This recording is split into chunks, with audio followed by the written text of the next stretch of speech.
Donald Trump clears out Nikki Haley in her home state by, well, not quite what people were guessing, but just about pretty close to what people were guessing for them. So we'll talk about what happened in South Carolina and a bit about what's set to happen in Michigan yet here tonight. And we'll probably talk about some of the first poll results coming in, because that's going to start about the time that we are hitting hour 2. So we'll be talking about election stuff tonight and what's happening there and what we do with that. Biden and Trump schedule competing border visits for this coming Thursday in 2 different cities, of course.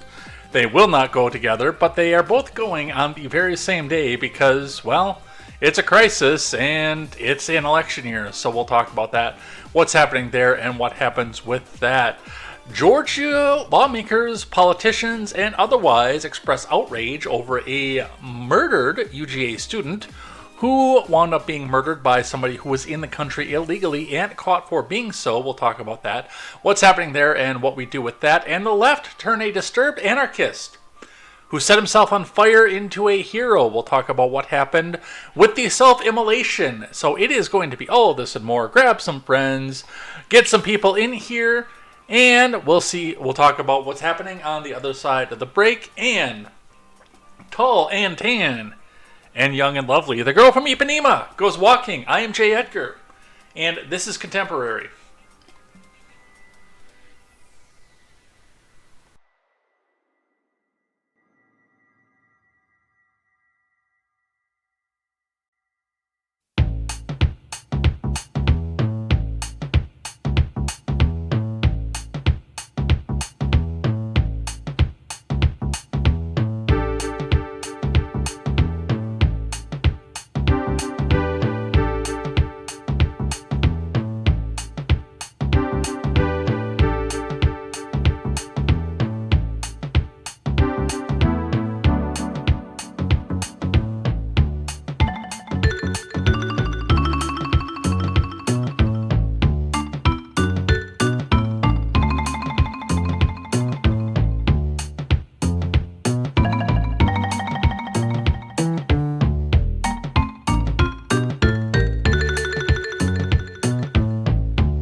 You know, I don't recognize the song that was playing. I'm going to come right out and say. It sounds like it was using all the sound font from Donkey Kong Country 2, Donkey Kong Country 1.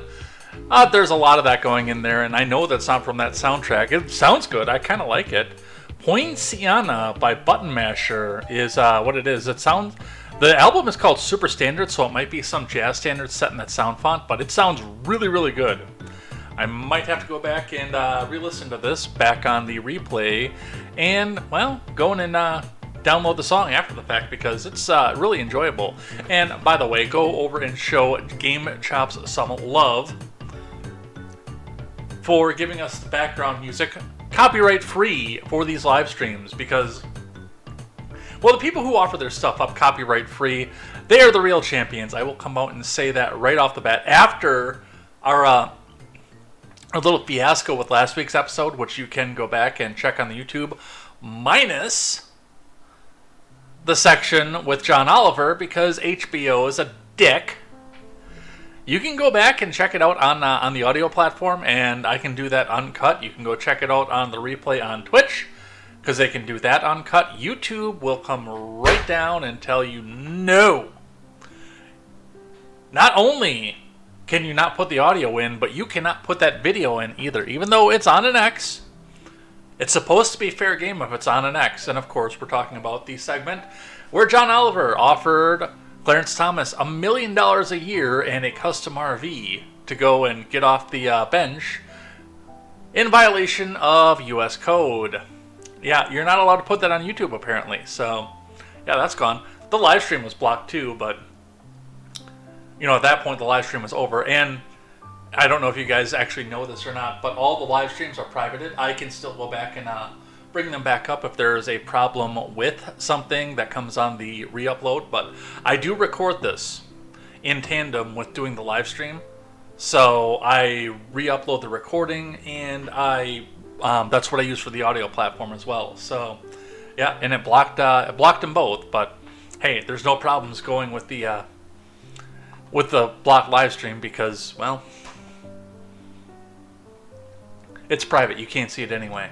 Anyway, my name is Jay Edgar. Welcome. We have a lot to go over here tonight. I don't think we're going to get to Thursday. I don't think we're going to be quite as heavy as we were last week. Man, was there a lot of news Wednesday, but we do have a lot to talk about here. We are definitely going to fill our 2 hours, so grab some friends, grab some snacks, strap yourselves in, and of course, discuss, because the more you talk, the more we are promoted up to the front page, probably everywhere except for YouTube, because, well, there's an active shadow ban against news creators in an election year, plus I'm shadow banned on X anyway, so we'll see what happens with that, and let's get started. But you can always go check out Rumble as well, because, hey, there are no shadow bans over on Rumble, where we see Dual Helix over there, who's always actively chatting with us over there. Welcome, Dual Helix. Let's check the main chat, and then we have got to get into the news of the day, because, hey, there's a lot, so let's get into it. Let's get started. Oh, by the way, before I forget, it does not smell like pineapple in here anymore because I did re-rack my pineapple wine. I can see it over there. The sediments are starting to fall out of it, which is fantastic because that'll clarify it. I mean, you guys should see some of this. I'll put some pictures up on the Discord, and I'll put them onto X as well because, yeah, it's turning out really, really good. I like what's happening with it. I like what I'm doing with this. Not this coming weekend, but the next weekend, I will be able to taste my hard cider for the first time, and I might do a special weekend stream because, well, I get up so early all the time for work and I can't really do it on a school night, but have my first tasting of my hard cider because, yeah, that'll be the first thing that's bottled. My bottles just showed up. I can start capping that, but it's got 1 more week, well, 5 more days to ferment, and then put the added sugar in to sweeten it back up because it's going to be dry as fuck. I can tell you that right off the bat. I smelled it and I tasted a little bit of it last weekend. It is going to be insanely dry. But put a little sugar in it and put it in the bottles. That'll help it carbonate back up. And I will try some of it for the first time on stream with you, fellow viewer. And we'll see how badly I did. Times and locations to be announced, of course. All right, we got news to get to, so let's get started. With Nikki Haley in the race, I kind of want to leave the follow-up tagline up. I do. You know what? Fuck it. We're going to do it. Because Nikki Haley sucks. And she's a war pig. All right, let's start with South Carolina with the live feed from CNN tonight. CNN Politics. Trump wins South Carolina GOP primary as Haley vows to stay in the race. Yeah, that is fucking stupid, you guys. That is beyond stupid, her. But, you know, we've got a person who's a war pig, and I don't think, again, she's even in the race for the sake of being in the race. When I look at what Nikki Haley is doing, the very, very first thing that I see is somebody who is trying to game the system, and possibly for the benefit of Joe Biden. But let's read a little bit of the live feed here. We have got 47 delegates to Donald Trump. There are a few that are going to Nikki Haley because of this race. She is getting 3. Donald Trump won by just over 20%. 59.8 to 39.5. And Grant says, your girlfriend lost in South Carolina, which is her home state, by the way. CNN's GOP primary delegate count as of this moment here. CNN projects Trump will win South Carolina's 6th congressional district and the district's 3 delegates with all the state's delegates allocated. Here's CNN's final South Carolina Republican delegate estimate. Trump 47, Nikki Haley 3.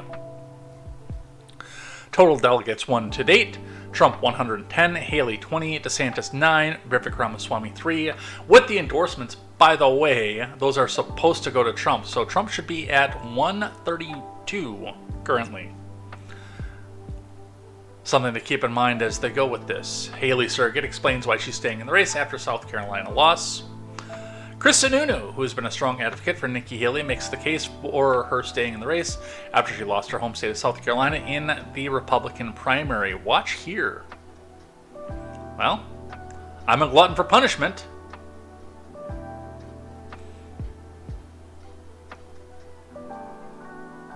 Let me just ask you bluntly, why is Nikki Haley still in this race? She has not won a contest yet. She just got trounced in her home state. However much you like her, support her, want her to be president, want her to be the nominee, the Republican voters of this country don't agree. The Republican voters in 3 states so far don't agree. 47 to go. Co-party, you fucker. Nevada. Oh, we counting Nevada? Well. Really? Great job, Nevada. There's Super Tuesday to go. There's a lot of opportunity here where, we are a party where I don't believe, Nikki doesn't believe, most Republicans don't believe that just some party elites in a few states should dictate the nominee. So, if she has done what no other candidate could do, which is wipe everybody out of the race, challenge him in New Hampshire, come to South Carolina, and again, challenge here, hopefully collect the delegates as you go. She has a multi-million-dollar ad buy going forward in the next 16 states into Super Tuesday. She's going to challenge him in Michigan as well. So I think there's still a lot of opportunity there. After Super Tuesday, I think the campaign will probably reassess and say, okay, where do we go? Where do we pivot? As every campaign will do. But this is about the voters. The voters decide where this should go, and folks want a choice. 40% is nothing to shrug at. It's really not. A lot of folks said that this was going to be an absolute runaway and all that. And again, Nikki Haley never had to win any of these early states. The early states are all about filtering. And she filtered this field down faster than anybody. So to get the 40%, to carry that momentum, to have the resources to do it, if she had no resources and she had no backing, that would be one thing. But there's a lot of folks still coming out. There's a lot of opportunity on Super Tuesday. But she has to win something, right? Sure. Oh, no, absolutely. I think everybody would agree on that. So does she have to win a state or multiple states on Super Tuesday? I think if you don't win anything on Super Tuesday, it might be tough going forward, obviously. I think I can't listen to this guy simp anymore. Holy shit. That's worse than I ever imagined it could be at this point. Look, there's a reason Nikki Haley is staying in right now. Because that keeps there being a primary going. And even her backers are starting to back out of her. But I do look at Nikki Haley and I see somebody who is more often than not running cover for Democrats at this point, realistically, as we go. The tinfoil time for me, which, conspiracy theories at this point are just the news 6 weeks early. The tinfoil for me is that Nikki Haley is staying in because as long as there is a primary, that is where the focus is, because the Donald, Big Don himself, draws a lot of air out of the room. So if he is focusing on taking down Nikki Haley, even though he has shifted his campaign for the most part to going straight after Biden at this point, as long as people are talking about, is Nikki Haley going to win a state? Is she going to do this? Is she going to do that? Let's go look at these races again. Let's look at the primaries again. Then they're not focusing on what Biden is doing or the Trump versus Biden matchup or the numbers for the Trump versus Biden matchup. So we have that coming. That's why she's staying in. She is not staying in to win. She is not going to win, and she knows she's not going to win.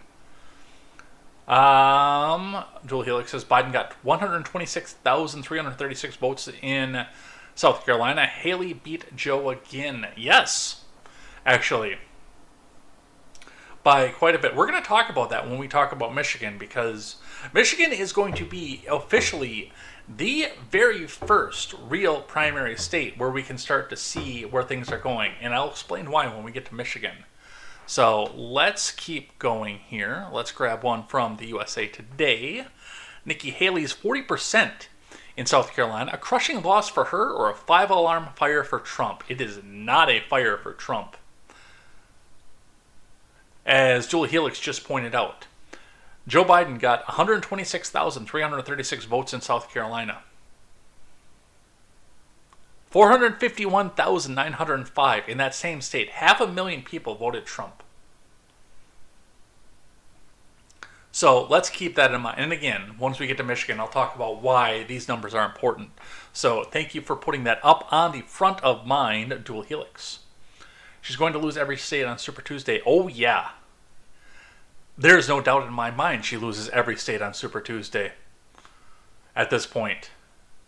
But then we're not talking about Trump versus Biden or the bad things that Biden is doing. Again, that is her primary purpose.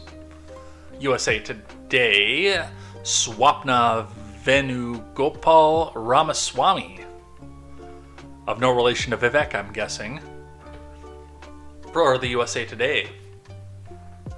Former South Carolina Governor Nikki Haley's loss in her home state's primary over the weekend is clearly an embarrassing one. South Carolina voters opted for former President Trump over the candidate they chose twice to serve as the governor. But Haley still received a significant chunk of support from Republicans in the Palmetto State, a factor that should be deeply concerning for Trump's re-election bid, according to many political observers. The Donald received close to 60% of the vote on Saturday, with his former UN ambassador netting almost 40%. That means while it's a crushing loss for her, Trump's performance should be sounding alarms among his campaign, said William F.B. O'Reilly, a Republican strategist from New York, whose opinions I don't really hold in high regard, of course. For Trump, who is effectively running as an incumbent president, losing 4 in 10 Republican voters in South Carolina has to be unsettling, said O'Reilly. If I believe that there were 4 in 10 Republican voters in South Carolina, I would say that you're probably right, O'Reilly, but with the anemic turnout for Biden and the sudden jump in votes for the Republican primary in South Carolina, I don't think that this is as big of a deal as you think it is, especially given the fact that there wasn't a Democrat primary going on the same day. I'm curious, how many people voted in this South Carolina primary in 2016?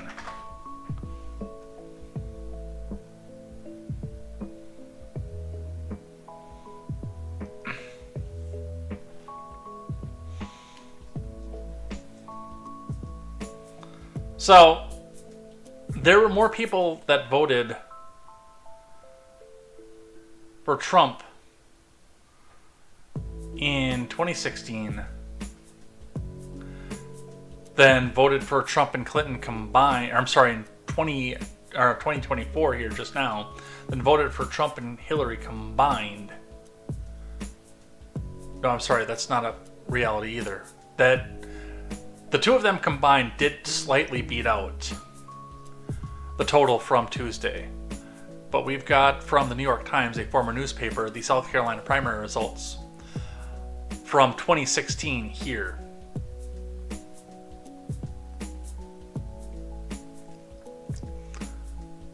So, give or take, let's come back up here.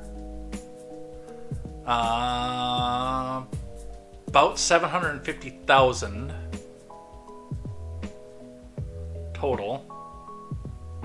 And there was just barely over 200,000 in 2016. I'm sorry, in the Democrat primary. Wow, I can talk today. So realistically, while a lot more people did vote in the Republican primary in 2016, total overall, that's still not quite as many as voted just for Trump and Haley combined. Meanwhile, we had a much larger turnout for Democrats at a time when both parties were running at the same time because there were no incumbents in this particular race. Willie Nelson, I thought that said Willie Nelson for a second. Like, Willie Nelson got 1,300 votes in the South Carolina primary for the Democrat Party in 2016? No, that's not what happened. So no, I don't think that we should be looking at alarm bells right now, by any stretch of the imagination.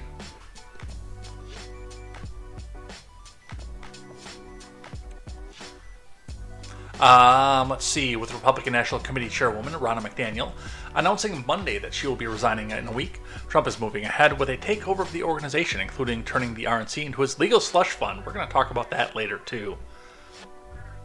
Said Haley on Monday in an interview with Fox News' Martha McCallum to issue a warning about what's at stake for the election.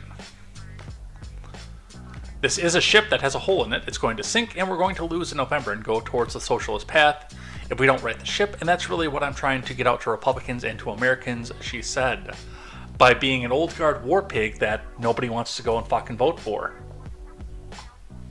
Yeah, Haley beat Joe again, says Dual Helix. The Mogwai says, Haley 24. I voted unnamed sources.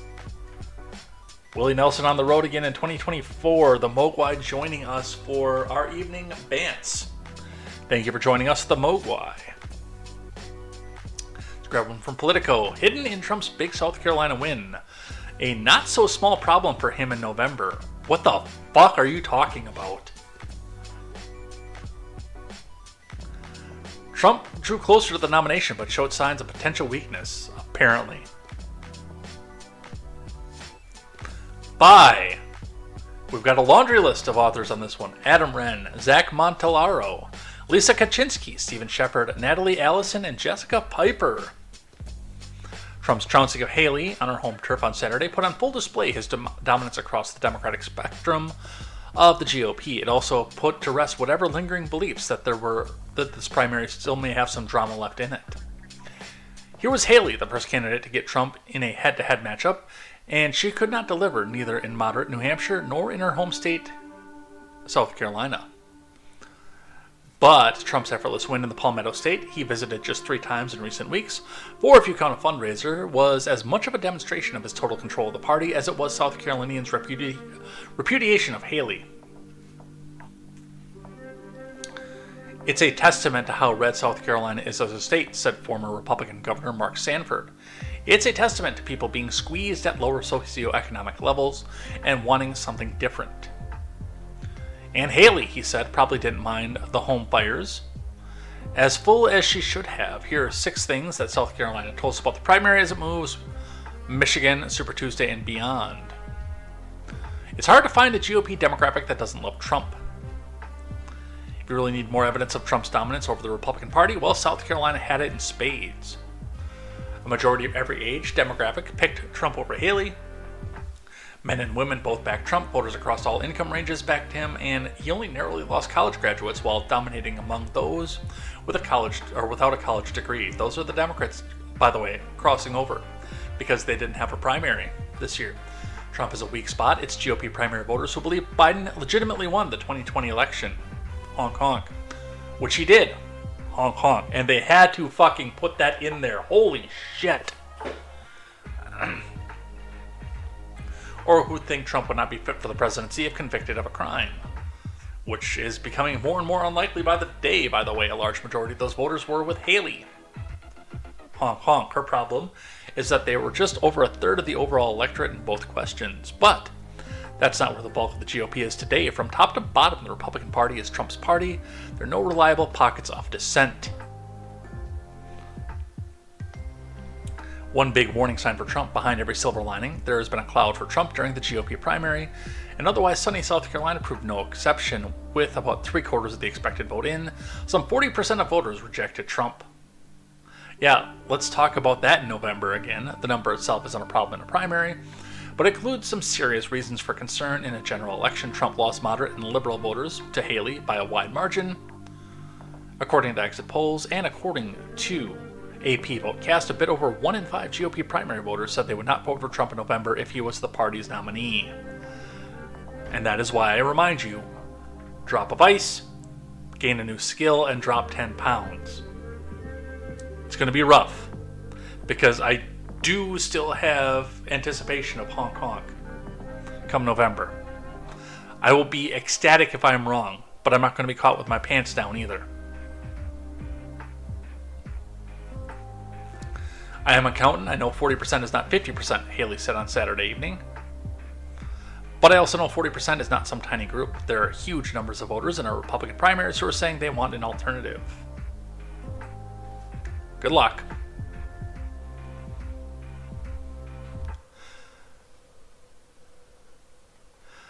Some of the punishment for what happened on Saturday night. Billionaire-backed Koch brothers network halts Nikki Haley campaign funding after South Carolina loss. The Mogwai says, I miss the days when the candidates couldn't tell you how the Civil War affected their childhood. Interesting. Rebecca Picciotto reporting.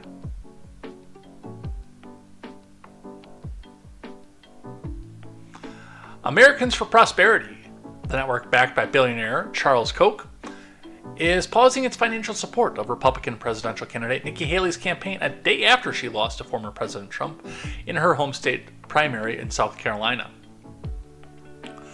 Which, by the way, the Koch brothers are looking to knock Trump off and are hoping, again, that even though he's dominant, that Haley would come in and keep the eyes off Biden so Biden could take him down. And now even they're looking at this and saying, yeah, this campaign is fucked.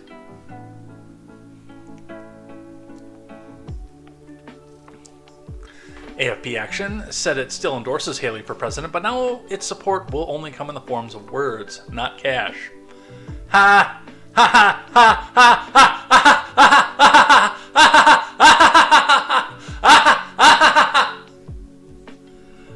Those fucking war pigs can't even go and back at their own war pig at this point. Given the challenges of the primary states ahead, we don't believe any outside group can make a material difference to widen her path to victory. AFP Action CEO Emily Siddell wrote in an email to staff, first reported by Politico, and so, while we will continue to endorse her, we will focus our resources where we can make the difference. AFP Action declined to provide further comment beyond the staff memo. And do you know why all of this is?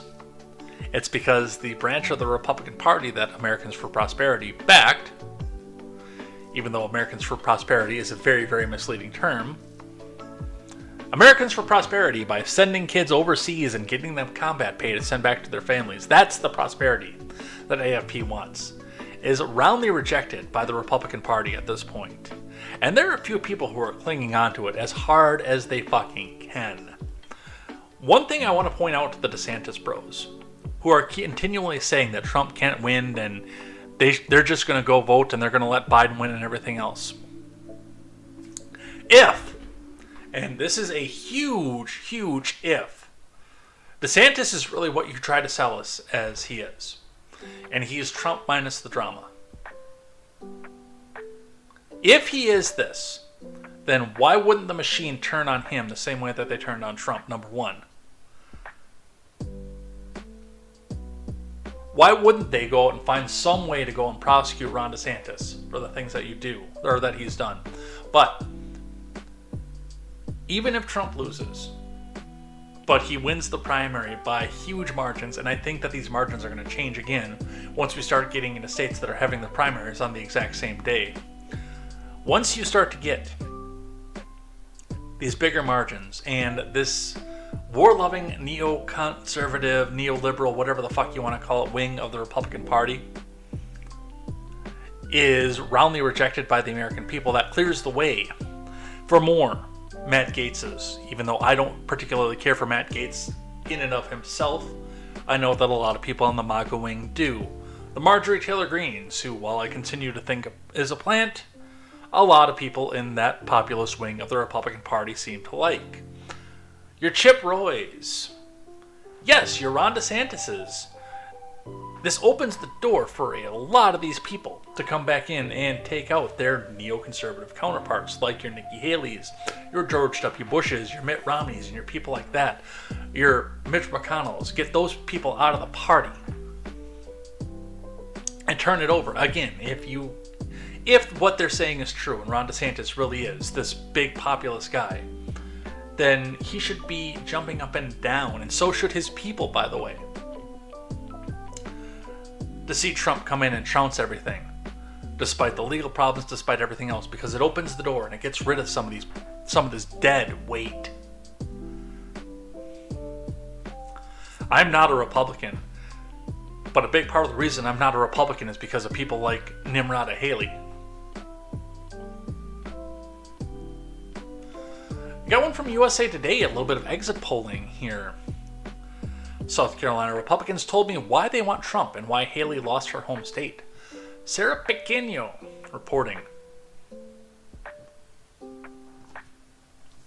Former President Trump continued his winning streak in South Carolina today, prevailing over Nikki Haley in the fourth primary election this year. Tonight's defeat came in Haley's home state. Haley, a born and raised South Carolinian, served as the state's governor from 2011 to 2017. Before that, she was in the state's House. So why did she lose her own state? Prior to Saturday's election, I spoke with 2 college students about the decision of their campus groups to back Trump over the Haley in South Carolina. Their qualms with Haley outweighed any possibility of supporting the local candidate. Our conversations affirmed what I assumed, that a hometown advantage doesn't matter when you're running against the Donald. Not only did these students remember what life was like under Trump, and that's going to be a big one, by the way, because life wasn't even that good under Bush. For the brief moment before the commie coup kicked in, and you guys all remember, you were all there. I knew some of you personally at the time. You guys all remember, life had not been as good as it was under Trump since Reagan for the vast majority of people. They went to the store, they didn't have to think about what they bought, they just went out and got. A lot of them bought new cars. I know I did. Twice, actually, although it was literally just the changeover. When I bought my new truck. Did I buy my new truck in 16, or did I? No, it was in 17. It was in the very first weeks of 17. So actually, I think it was before inauguration. So technically, I bought that under Obama by like a week. In fact, exactly a week, because inauguration day was January 20th. Inauguration is always January 20th. And I bought this truck and the one before, both on January 13th. 3 years apart. So once in 2020 and once in 2017. But people were going out. Their credit scores were rising. They had disposable income. They could go and improve their lives. A lot of them could go out and buy a house for the first time. And, well, the BlackRock coming in and affecting that really fucked things up too. But, yes, people remember what it was like under Trump.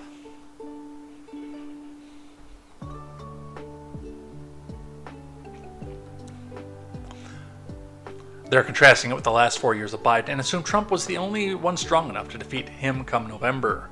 They don't have the same familiarity with Haley, nor do they have confidence in her leadership. For younger Republican voters, the hometown connections weren't enough to pull them away from Trump. In fact, her track record within the state is part of the reason some college Republican chapters chose to endorse the former president ahead of the state's primary. Noah Lindler, the vice president of University of South Carolina's College Republicans chapter, said the decision to endorse Trump was unanimous among the club's executive board in their February 2nd endorsement of Trump. The group has said they miss when our border was being secured, terrorism was being rooted out and destroyed, and gasoline did not cost an arm and a leg. And it's the same with groceries, big screen TVs. The hard part with trying to compare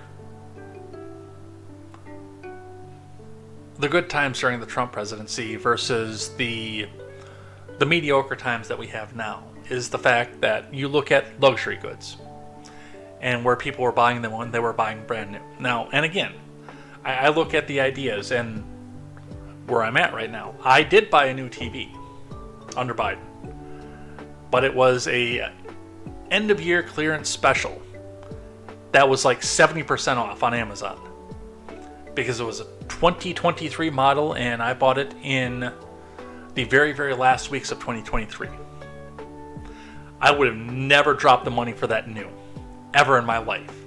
Well, maybe under Trump I would have. I keep bantering back and forth about buying a Nintendo Switch. $200 used. I don't even want to go and spend that money right now. And that's for stuff that you just, that's for fun stuff where people didn't think about under the good years of Trump. My boots are finally falling apart right now.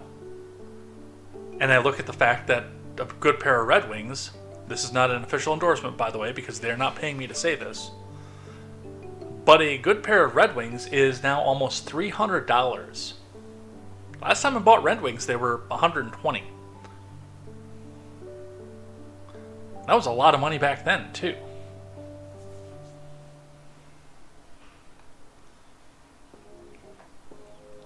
There's always going to be controversies with Donald Trump, Lindler told me. Most of them are manufactured. However, we've seen what his presidency looks like, and we know how good it was for America, and we want that again. Oh, interesting, just a little bit of a side note. that I want to talk about here, based on the economic side of the Trump presidency, and it goes back to a conversation I've had with my cousin. I've recounted this conversation before with you guys on Contemporary. So my cousin is a business owner in Wisconsin. I'm not going to say not even the industry that he's in, but he is a small business owner in Wisconsin. And he, like me, is fiscally conservative more than the culture war. Again, the both of us kind of stand in the same way, but we have very different ideas on war and what to do about that. But neither one of us really care about the culture war, but we are heavily hawkish on fiscal issues. It was coming into the 2016 election. It was, I think, in 2015 we were having the conversation about it. And I pointed out the fact that so many people were... I didn't think that the Donald had a chance, or any other Republican, because they were going to go try to pull the abortion thing at the last minute and everything else. And he told me, that's the stupidest thing I've ever heard. We've got people who still can't find jobs right now under this shithead president. This was still under Obama in 2015. And people want to go back and fight about gay marriage and abortion and everything else. Well, we got to stop that bullshit. We can sit back here and have these fights when we have everybody back to work. And realistically, under Trump, we did. We got near full employment before the commie coup came out and wiped out most of it again. We got to the point where everybody, for the most part, unless they literally didn't want to, was out. They couldn't go a day without being begged for somebody to come and pluck them away from the job that they already had. And people were getting raises because the market was still demanding more and more people. People were getting raises just to try to keep the people on their payroll. So what did we do? We started fighting about gay marriage and abortion. And realistically, I don't think that's going to be enough to derail the Trump campaign this time through. I know that that's what a lot of the paid shills on X are trying to run to right now because, well, it's going to scare away a lot of the middle of the line voters, but just like this kid says, people remember what life was like during 3 of those 4 years. Let's have a look at what's chat going on here. Dual Helix is he's lurking. He's quiet, I think. The Mogwai says, I miss the days when the candidates couldn't tell you how the Civil War affected their childhood. That was an older message. The Mogwai says, my life, money-wise, started getting better under Obama. I think a lot of us started to see that too because there wasn't really any place to go but up, plus it was an election year. And in the last bit of Trump, I started seeing change. It has blown under Biden. It has. Again, I need a new pair of work boots. I need a new pair of dress boots too, but I mean, I can wait on those at this point. I need a new pair of work boots. I don't want to drop $300, but I'm thinking next week I'm not going to have a choice anymore.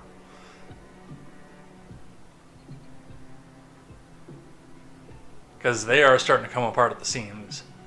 I go back and I don't know if Mom and Dad are watching right now, but I'll tell you right off the bat, the last pair of boots that I got, because my dad got boot vouchers from work and he still had like 3 left over when his job finally ended. So he used one of them for me for Christmas. And I don't know how much that pair of boots that I'm wearing now cost. Well, I'm not wearing right now because I'm out wearing shoes inside of the closet I live in.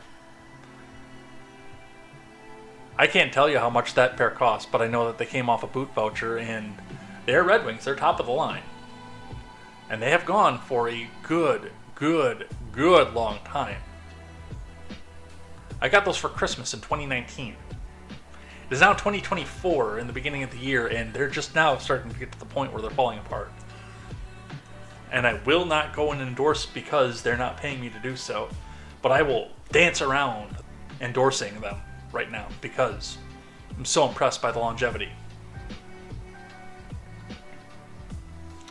Mo says, I'm debating going to school for a theology degree. I'm scared to spend the money. For theology, I would be too, and this is no offense to you. I'm sure that you love theology. I love theology.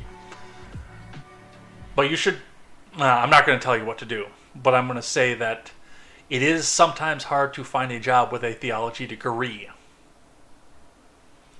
But you've got to do what's best for you. I'm not going to give any official advice. You've got to take the idea and figure out what is best for you above everything else. All right.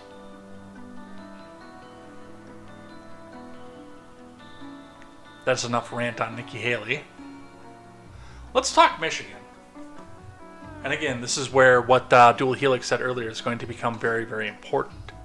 But we're going to start with this one from the Daily Wire. Gretchen Whitmer expects large number of uncommitted votes in Dem primary after urging voters to back Biden. Zach Jewell reporting. I have that article at the bottom here. Michigan Democratic Governor Gretchen Whitmer says she expects many voters to check the uncommitted box in her party's presidential primary on Tuesday. Whitmer appeared on Morning Joe as Michigan voters headed to the polls to select their preference for the Democratic presidential nominee. While Biden is expected to be the clear winner over Dean Phillips, the Democratic contest, his numbers will likely be hampered as the state's large Muslim population has expressed frustration with Biden's handling of the war between Israel and Hamas. Michigan is home to around 200,000 Muslim voters, a demographic that largely supports Democrats. The Michigan governor, who's also co-chair of the Biden-Harris re-election campaign, began her segment by emphasizing the importance of the swing state's diverse voter base, adding that the 2024 election would be close to Michigan. Today, I anticipate that we will see a sizable number of people vote uncommitted, Whitmer said. As we know, our huge Arab, Palestinian, and Muslim communities are going to voice some of their opinions with regard to how they're handling what's going on over in Gaza and Israel. We also have a robust Jewish community here, and these are two very important communities that have lived in harmony in the state for decades, she added. You want to fucking bet? And there's a lot of people who are hurting. Earlier this month, Rashida Tlaib, who was censured by the House for her anti-Semitic comments, called for her constituents to vote uncommitted as a way to protest Biden's handling of the Israel-Hamas war. We don't want a country that supports wars and bombs and destruction. We want to support life. We want to stand up for every single life killed in Gaza, Tlaib said. Which would be interesting. What would be more interesting to me in this would almost be the variable that would make this not a crossover election. Now, going back to what Dual Helix said, Biden got 126,336 votes in South Carolina. Remember, Democrats and Republicans did not vote at the same time. In fact, so far in this race, no primary has been on the same day. Iowa's primary for the Democrat Party is in like 2 months, I think. I'd have to go and look at that.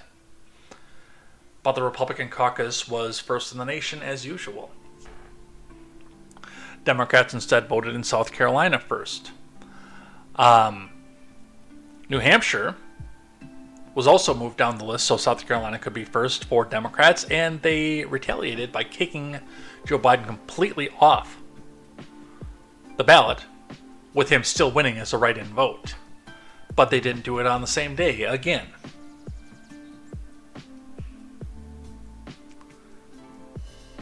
So Michigan, this is going to be the first time that Democrats and Republicans are both going to the polls for their respective candidates on the same day. With the incumbency advantage, I do still anticipate a lot of people are going to cross over because, well, Dean Phillips is a non-entity at this point. Biden might as well be running unopposed, and I think a lot of them are going to see the writing on the wall, and they're going to go grab that ballot and say, hey, Orange Man bad, vote Nikki Haley. Because then the news will talk about how much they hate her. But there is a bit of a wild card in this. With the Palestinians, the Arabs, and the Gazans that live in Michigan. a lot of them want to protest. They want to throw their vote and turn their vote against Biden because, well, they don't agree with the stances on Israel for reasons that are pretty obvious at this point. So they could cross the aisle, but they're not going to cross the aisle and protest vote for Nikki Haley because Nikki Haley is also a full-on Israel first shill and is a war pig on top of that. Nikki Haley will go to war against the Gazans and the Arabs faster than Joe Biden will. And they know that. I mean, that's part of the reason I don't like her, is because she'll do that.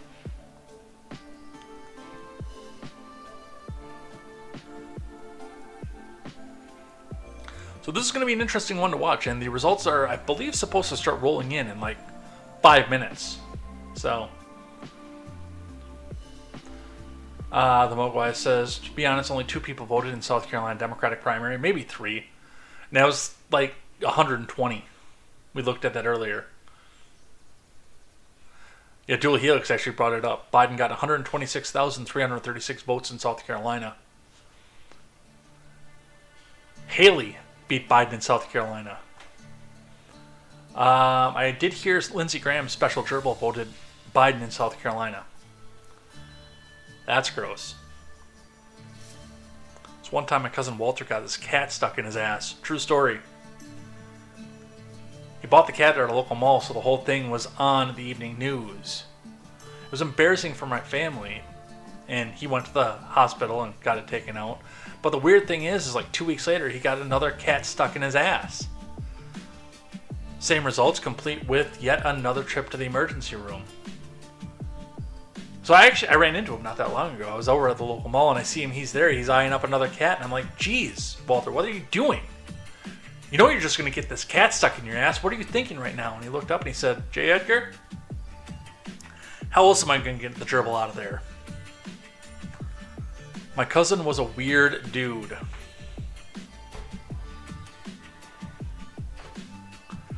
I cannot take credit for that. I stole that straight from Mallrats, which is one of my favorite movies. But the Mogwai started it by bringing up Lindsey Graham's gerbil. All right. NPC News. No, I don't want to sign up before reading. Fuck off. Is there a skip button in here? No, there isn't.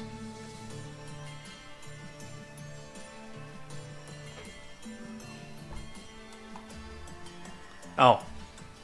Now they're going to pull this shit on me too. I will archive this fucking page.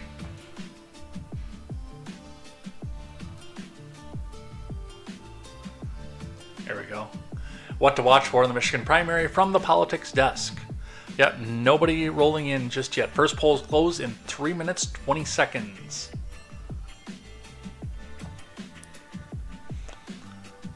Three things to watch in the Michigan primary. President Biden got the early Michigan primary he wanted, or did he?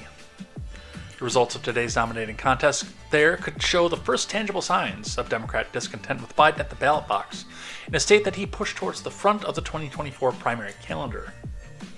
On the Republican side, former President Trump will look to continue his unbeaten primary streak, which he will continue, by the way. Southwest chicken for dinner. I had a smoky chipotle chicken for dinner today. I've been using Factor meals. Again, you're not going to get an endorsement out of me, Factor, because you're not paying me or giving me free dinners. But I got the chipotle chicken one, and I'm not a huge chicken fan, but that was still a good one.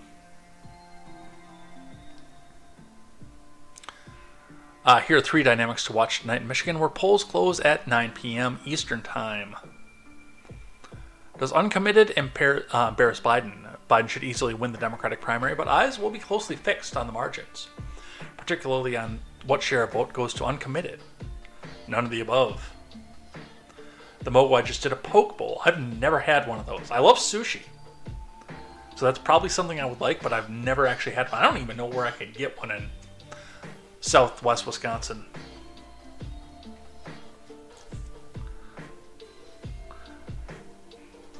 Activists angry over Biden's handling of the Israel-Hamas war are leading a protest vote campaign aimed at sending a pointed message. It could be a particularly potent one in Michigan, which has a large Arab American and Muslim population. Organizers with Listen to Michigan, the group behind the uncommitted effort, say they hope to win 10,000 votes, which matches Trump's margin of victory in the state in 2016. They might be setting a low bar in hopes of clearing it with ease. The uncommitted option pulled nearly double that amount in the past Democrat presidential primaries that lacked such robust protest push. Did Whitmer's help make a huge difference for Biden? No, it didn't. Does Haley hit 40%? I don't think so. But again, we're going to see, because Democrats will have the option to either vote in a Democrat primary, because it's happening the same day, or vote in a Republican primary for Haley. This is where it's going to get interesting, and it's what's going to lead the way for Super Tuesday.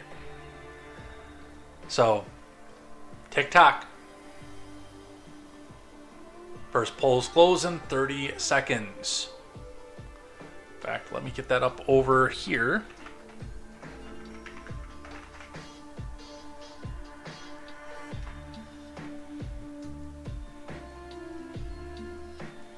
Results expected around 8 p.m. Central Time, but the first polls are closing just now, so we'll see. On the Arab American front, I don't need paid consultants.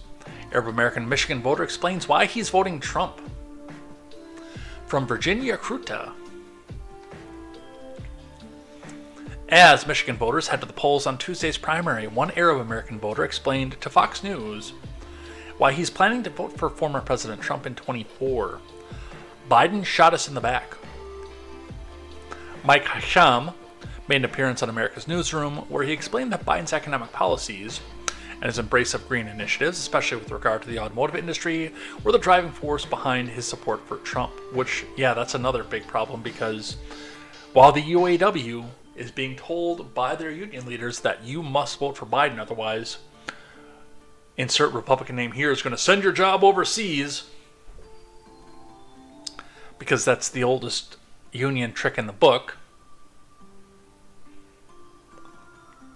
The Green Initiative made life especially difficult for the UAW and the workers on the line. Not necessarily for the people in the UAW in the corporate offices where they collect all the money and go brag about the quarter that they got for their workers, but in the actual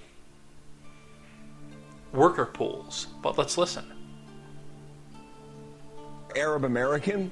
Are you voting your job, or are you voting the war, or help us understand where you are in your support for Donald Trump? So it's a whole combination. Biden has repeatedly lied to my community. They took our votes for granted within my community, and not only within the Arab American community, but in the Metro Detroit area. Let's face it, Biden had made promises and failed on those promises. Biden has constantly lied time and time again. Let's face it, Biden pushed for an EV sector. That sector is scaling back at the moment, and that sector has a failed infrastructure that Biden promised to fix. We could go on and say that inflation is at record high right now. Auto workers, by the time they get their paycheck, can barely put food on the table for their families. I see it firsthand on the ground. I don't need paid consultants from DC or experts to tell me that the economy is bad. We see it on the ground here first. Yeah, I was looking at your entire family, your entire family's union, and you voted for Trump twice. Just a quick answer on this, Mike. If Biden got a ceasefire, would that be satisfactory to you? Absolutely not. A ceasefire is beyond the debate of whether myself or Arab Americans will be voting for Biden. He basically divorced us. He basically shot us in the back by his failed policies and promises. We need to bring jobs back to America. We need to stop these wars. We need to stop funding these wars and reinvest into cities like Detroit, Pittsburgh, Cincinnati, all these cities that need help. We don't need to be sending money overseas for these endless wars. Okay. And we don't need to be supporting countries that are engaging in genocide. Brian, I'm going to get back to you guys. So that'll be interesting. Like, if Biden loses the union vote, he's done. And if Democrats lose the union vote at large, they're done. That is, as much as they try to pander to other demographics, one of their largest demographics out there. The EV sector is declining. That is wrong. Yeah. In fact, I've got a story about that on things I like and things that I hate later. We'll talk about there. So, yeah, that's what they're saying for that. All right, let's keep going. What's on the Michigan ballot for the 2024 primary? Here's what's being voted on today. Who is on the ballot? On the Democratic side, Biden will appear on the ballot along with Dean Phillips of Minnesota. For Republicans, Trump and Haley will both appear on the ballot, as Haley hopes to make inroads on both the Republican and Democrat ballots. Voters will also have the option to select uncommitted, opting not to pledge their support for a particular presidential candidate, while still exercising a vote for their political party. With enough uncommitted votes, the party would send delegates to the nominating convention who are not committed to a specific candidate among some Democrats. There's been a push to do so in protest of Mr. Biden's handling of the Israel-Hamas war, which adds a whole degree of variability to all this. What else is on there? In some areas of the state, local jurisdictions are holding special elections in addition to the presidential primary. There will be proposals on local ballots for property taxes as well as bond issues. Voters can view the proposals in their community along with the sample ballot of the Michigan Department of State's website. And if you are voting in Michigan, well, if you're voting in Michigan, you better hurry up because you've got 55 minutes, but I do encourage you to go look at that ballot before you go to the ballot box at this point. Gretchen Whitmer with a veiled threat. Honestly, that's how I saw this. Gretchen Whitmer, Michigan Democrats who don't vote Biden are helping Trump, which is the same bullshit line I've been hearing since I was 18. Oh, a vote for Perot is a vote for Bush. Which, okay, that is actually scary.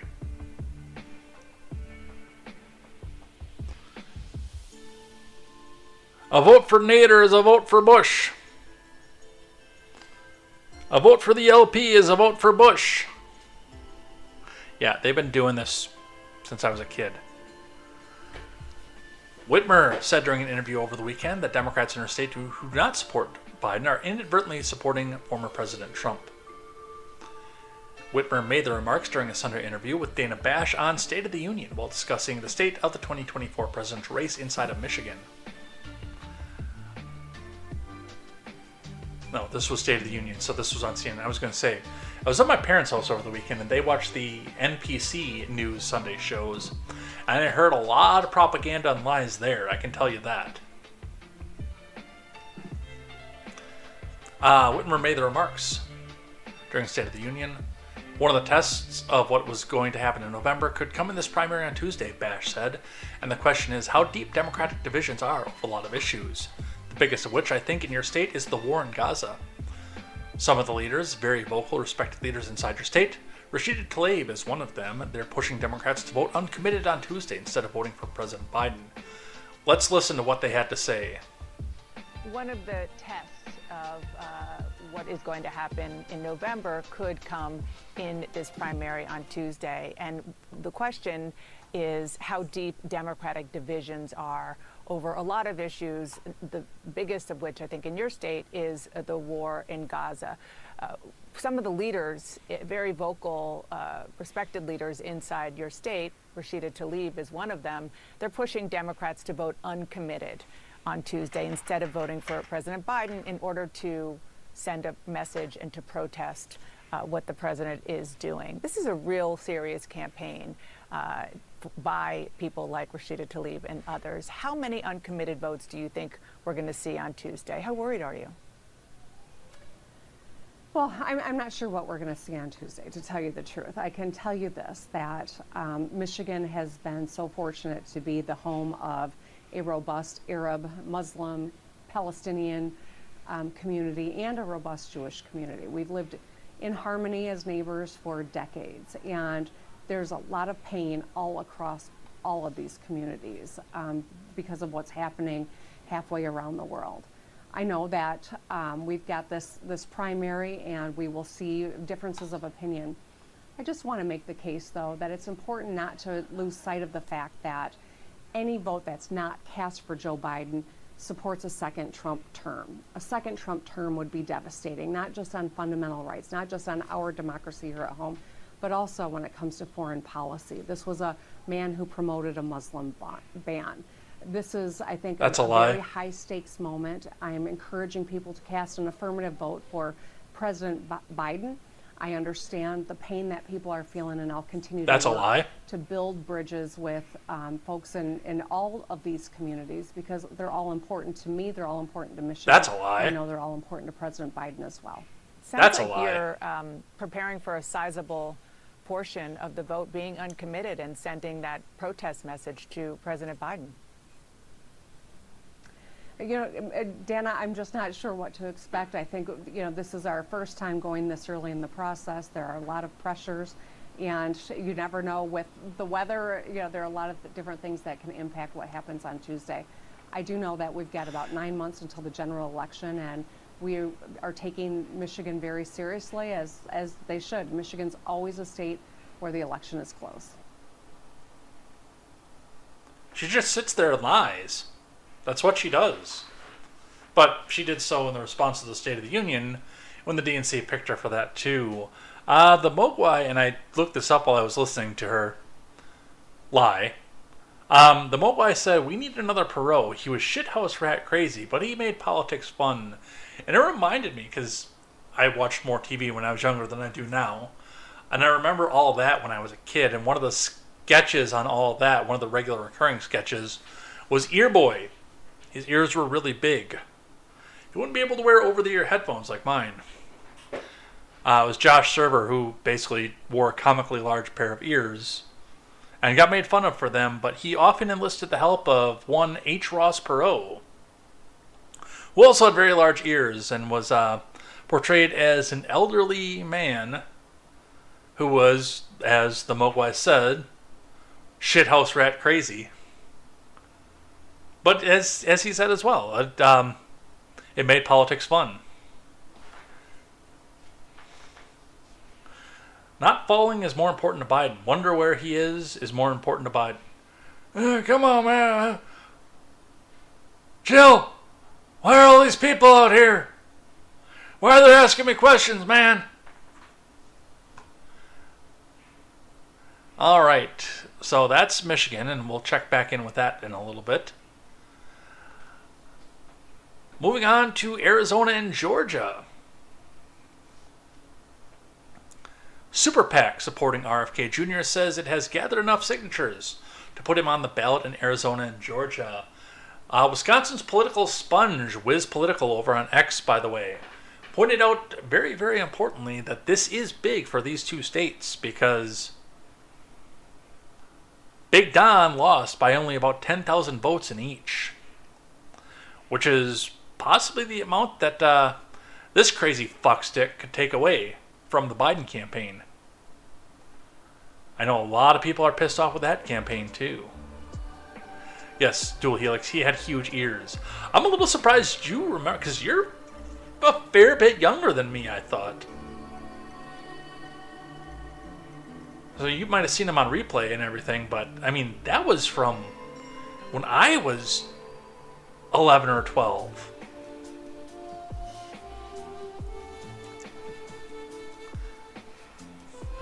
Like the Mogwai, I know that you're give or take the same age as I am. I think you're a little bit older than I am. Or you're from 82. I thought you were way younger than that for whatever reason. So you're older than me. Because I'm from 84.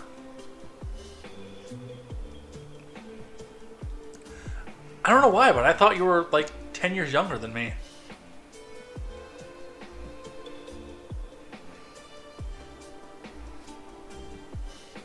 I'll be 40 this year. Interesting.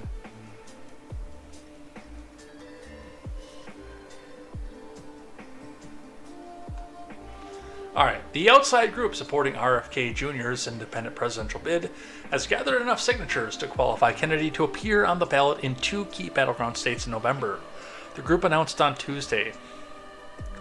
American Values 24 said in a news release that they've gathered the necessary signatures to secure ballot access for Kennedy in Arizona and Georgia, 2 states that helped Biden defeat Hong Kong, former President Trump, in the 2020 election by very narrow margins. Hong Kong. The grassroots energy and momentum gives us more confidence than ever that our ability to knock out the remaining states on our list of states quickly, PAC co-founder Tony Lyons said in a statement on Tuesday. While Kennedy's long-shot bid is unlikely to garner enough support to win in November, his appearance on the ballot in pivotal swing states could reshuffle the electoral dynamics in a potential rematch between Biden and Trump. In other news, Hillary Clinton has been seen in Dearborn, Michigan. She has been seen there looking for an opportunity to requisition a custom Lincoln convertible, because Lincoln does not make a current convertible this year. But she's looking for a custom Lincoln convertible to give to RFK Jr. as a campaign gift so he can ride around in Dallas and campaign in it. I'm from 81, so paying attention to Bush v. Clinton versus Perot. Man, you guys are making me feel young. With the actual Fox is Falling Stars, who's joined us as well.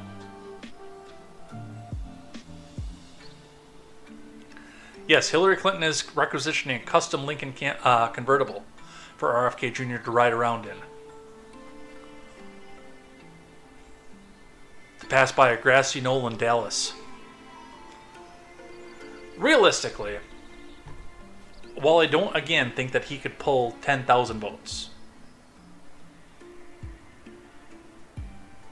in those states, well, he might be able to. And the vast majority of them are going to come out of Biden. I don't know. I can't say that they can't find a way to honk around this or anything else like that. All I'm saying is it's going to make things interesting.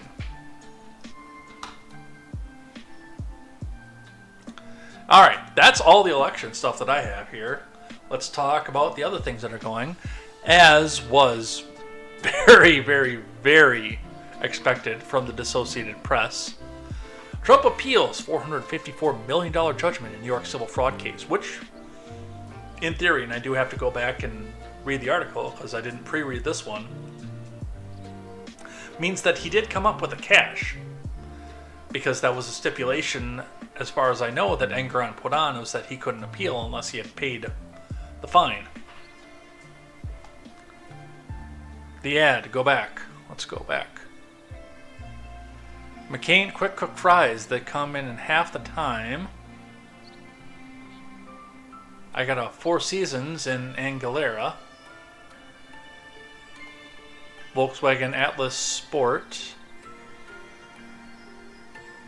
I don't know what ad you're seeing here. Let's go back to The Wire. No, there were no ads on The Wire. Because my ad blocker actually fucking works on the Daily Wire. McCain fries. Yeah. McCain quick cook fries. They cook in half the time.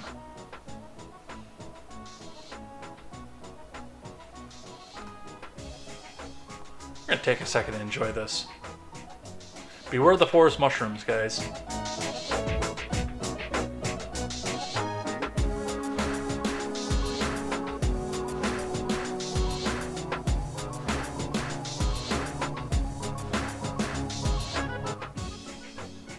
Love that song. That was my ringtone for a while. Well, the original version, not the hip-hop version with DJ Cutman. But I have the battle theme from Mario RPG right now as my ringtone. It's the boss battle one, too.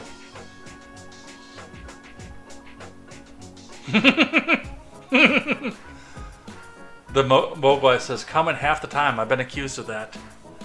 Sounds like a personal problem, Mogwai. Long Star says, never seen before. Over on the Rumble side. Gulhig says, because I'm a bit of a loon. I thought you had said that you were like 10 years younger than me, too. So that's where I was getting that from. Been doing a lot better now. My mom passed away 3 years ago. I wasn't really doing very well mentally there for a bit. Yeah, I remember some of the things that happened there, and I do. If you, and I know that you, I think, lost your account fully on Discord, but if you come back to Discord and message me, I'll let you back in the server. I will do the overriding vote. Because I can. I'm like the train man. In the Discord server, I'm like the train man in the Matrix. Down here, I'm God. Alright. Back to the appeal.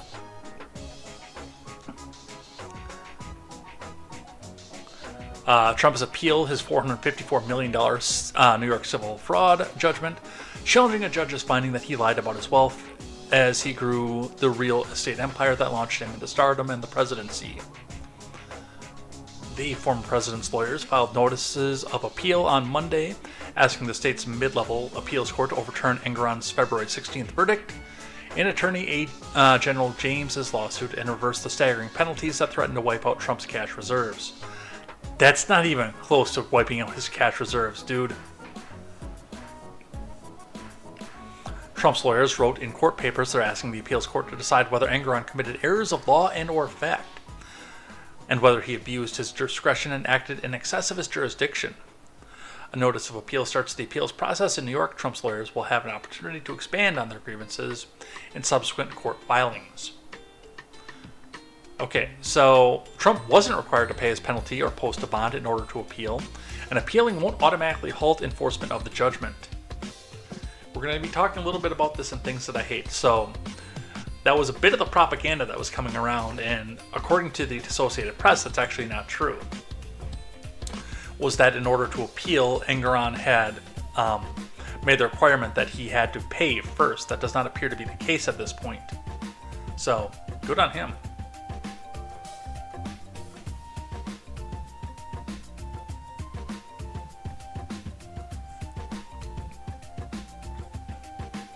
The Republican frontrunner has until March 25th to secure a stay, a legal mechanism pausing collection while he appeals. Trump would receive an automatic stay if he puts up money, assets, or an appeal bond covering what he owes.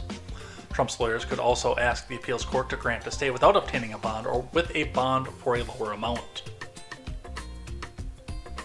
There was no indication on the court docket on Monday that Trump had already posted an appeal bond or asked for a stay. His lawyers did not immediately respond to a reporter's questions on Monday, asking if he had posted a bond or if he was in the process of securing one.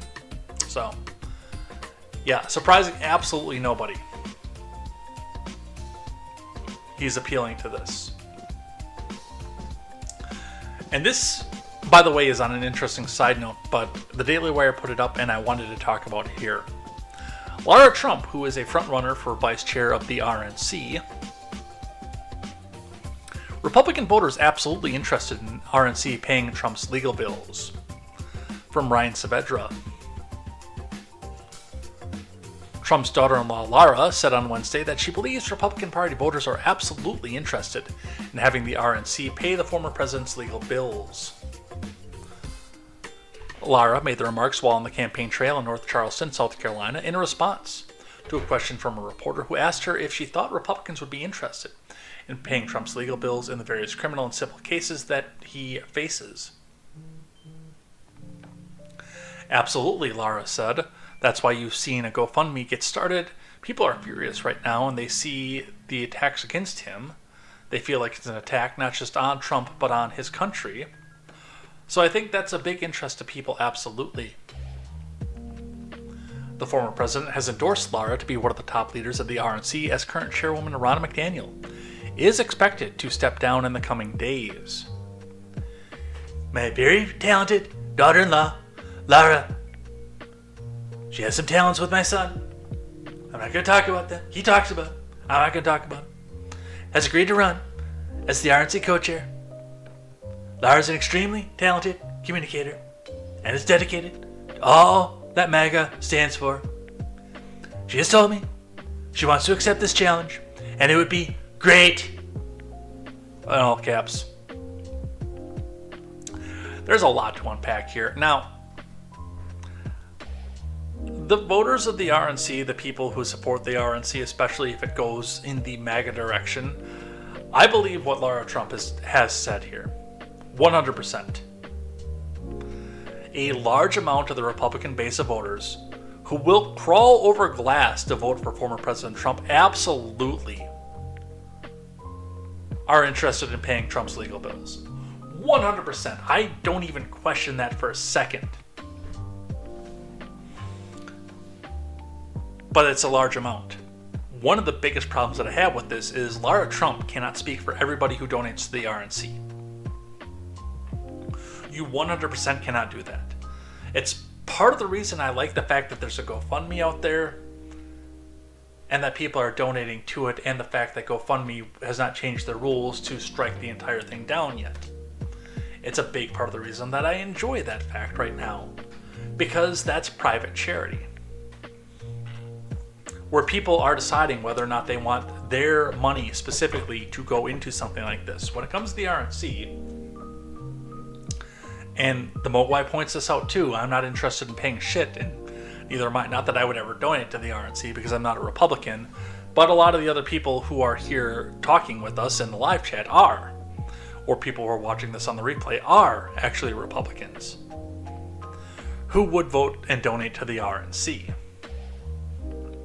And Lara, you can't speak for all those people in a broad blanket statement. You can't do it. Private charity is the best way to go. And the other problem that I have with this is, okay, it's all well and good that you think that a lot of people want to use the RNC as a piggy bank to pay for Trump's legal bills. And I do believe that it would be a welcome thing. Again, with the popularity of the former president, I think the vast majority of people in the RNC or who would donate to the RNC would be okay with any of this. But, Lara, you haven't even come into the RNC yet. Your coffers are dry right now. So there's no money to use to pay the legal bills. You actually need to physically have money to pay the legal bills.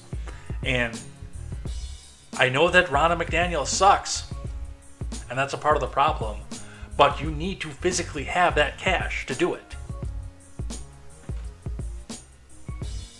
You see where I'm coming from here?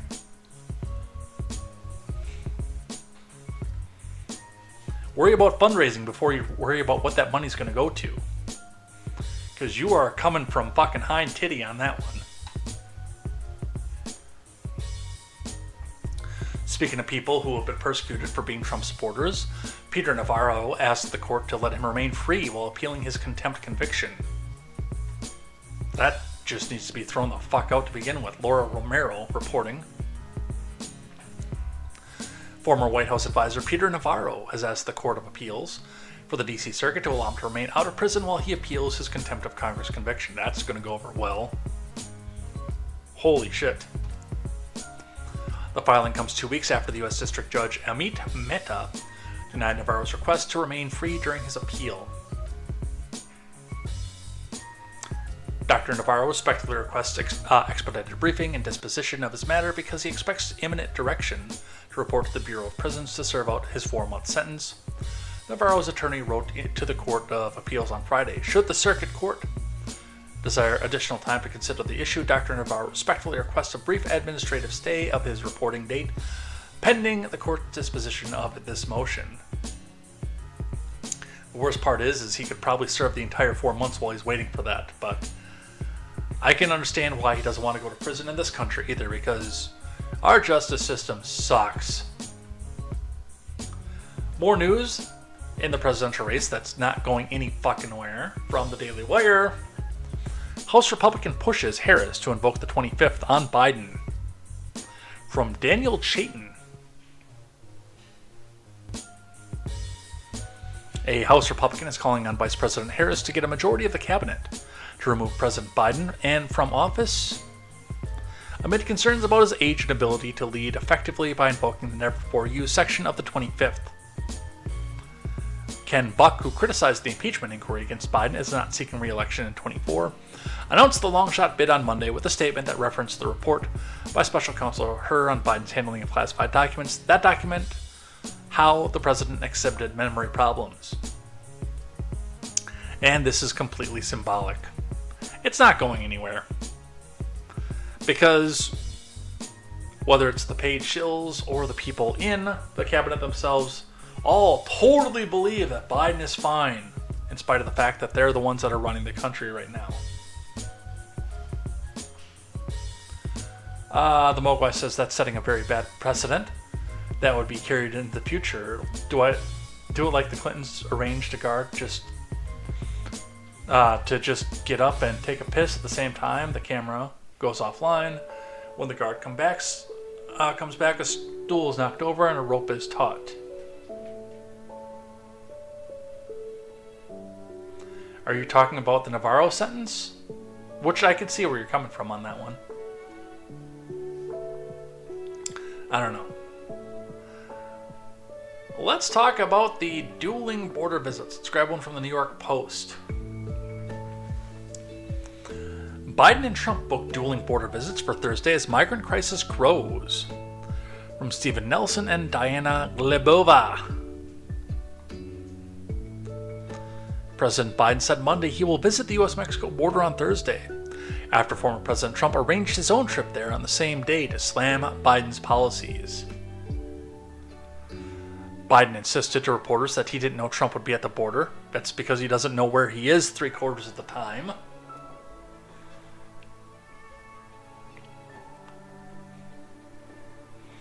But the 45th president claimed credit for forcing his successor and prospective 2024 rival to make the trip.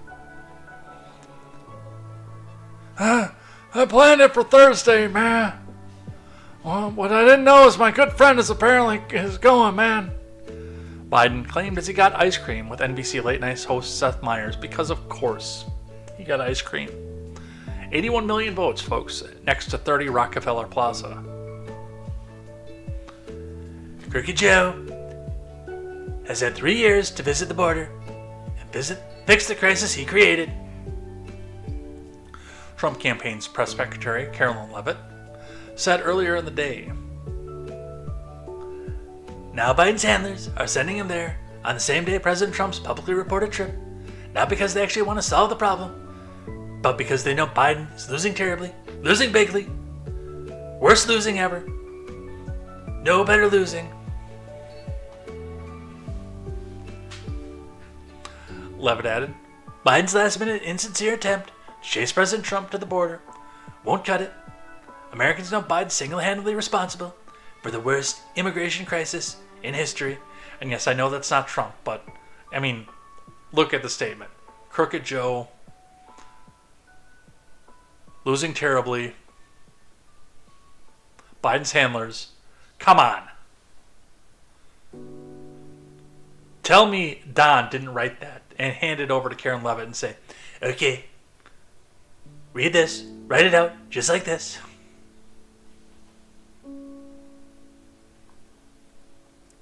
Another campaign official told the Post that Trump will be delivering remarks at the border and that Biden is chasing us to the border. Shows us how big of a problem this is for him.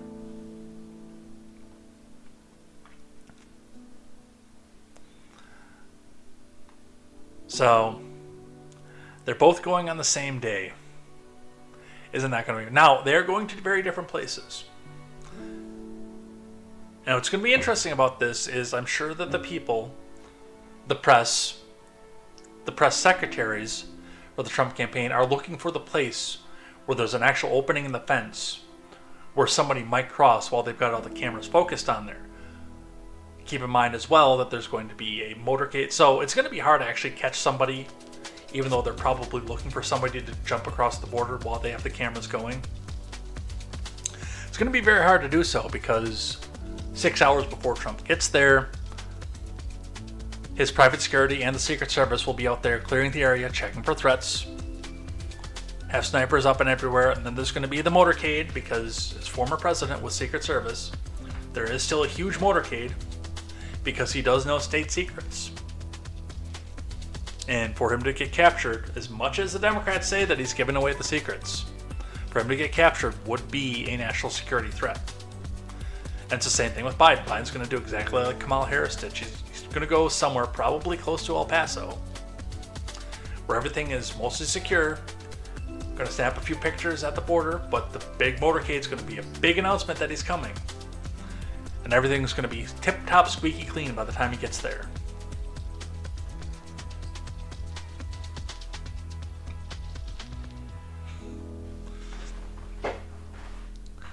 The Mogwai says, "No, don't add a comma. Commas are only used in China." And it says, "Trump goes to the board," which I think he means the border. "Biden gets lost at a Taco Bell." I could get lost in a Taco Bell. They got some good food there. I don't eat near as much as I used to, but man, do I still enjoy some Taco Bell. So that'll be fun. The Border Patrol Union actually getting in on this one. From Fox News, Border Patrol Union slams Biden border visit as too little too late, just to try to save himself. Okay, he's going to Brownsville, so let's get the map up.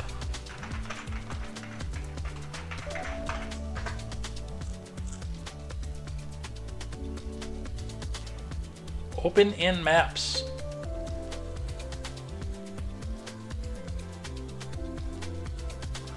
I still don't know quite where Trump is going.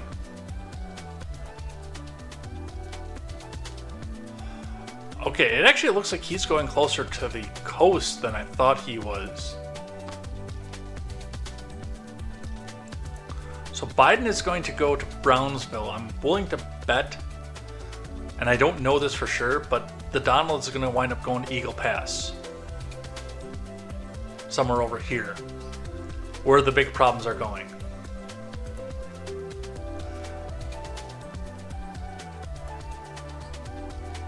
Oh, that's New Mexico. But, like, Kamala was over here in El Paso. But then she, like, only got to here, where Air Force 2 touched down. She took a couple photos and then basically turned around and got back on Air Force 2 and took the fuck back off again.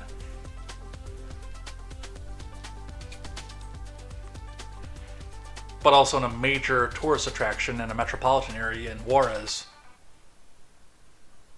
So, a little bit of a difference between that and what's actually going on with the border crisis.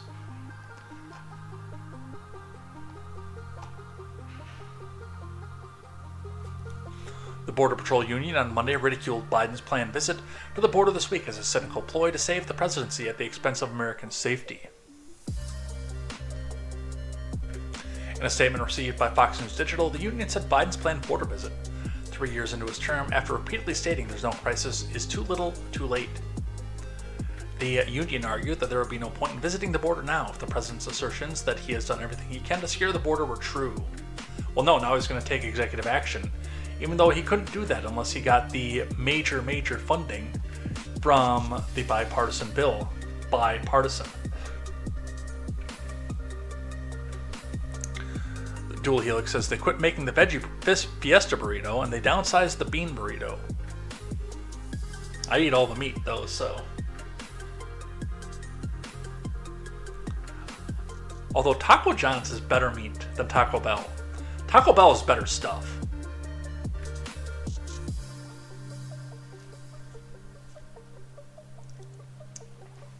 Like if Taco Bell bought out Taco John's and then took over the Taco John's recipe for meat, however they season it, that would be an unstoppable force in fast food. Taco John's is really good meat. Their seasoning is leaps and bounds above Taco Bell. But you can't get a cheesy gordita crunch or Doritos Locos Tacos at Taco John.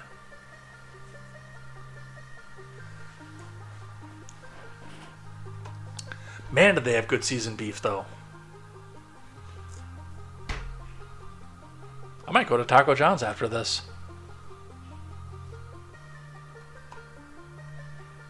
There's one really close to here. Taco John's. But hey, if you've lost the union, especially a public sector union, you might want to start packing up the White House, dude. You can try to honk, but you're running out of honk really fast.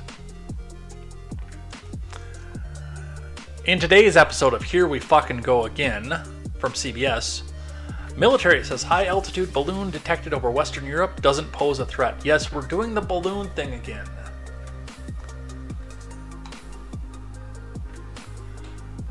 The U.S. is tracking a small, high-altitude balloon that is drifting across the country but poses no threat to national security, U.S. officials and the military said on Friday.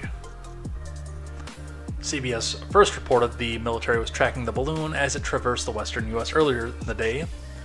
NORAD, the military command responsible for air defense over the U.S., and Canada later confirmed it had detected the object. Wow, we must be getting close to the 2 hours because I'm starting to talk like Biden again. NORAD, the military command responsible for air defense over the U.S. and Canada, later confirmed it had detected the object and said it was floating between 43,000 and 45,000 feet. Its presence prompted enough concern that the command sent aircraft to investigate. The balloon was intercepted by NORAD over Utah, who determined it was not maneuverable and did not present a threat to national security. NORAD will continue to track and monitor the balloon, NORAD said in a statement. The FAA also determined the balloon posed no hazard to flight safety. Dual Helix says, totally not a spy balloon.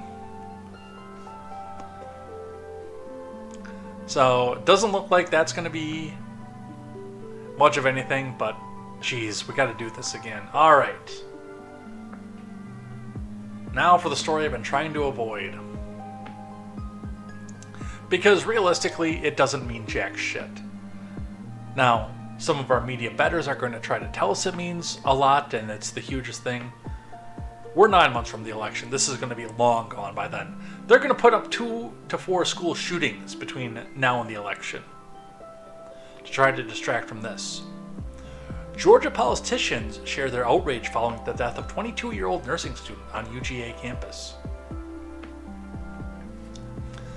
After Friday's briefing by University of Georgia Police Chief Jeffrey Clark announced the suspect in Laken Riley's murder was not a U.S. citizen, politicians in Georgia were quick to decry federal immigration policies as contributing to her death, which is fair, actually.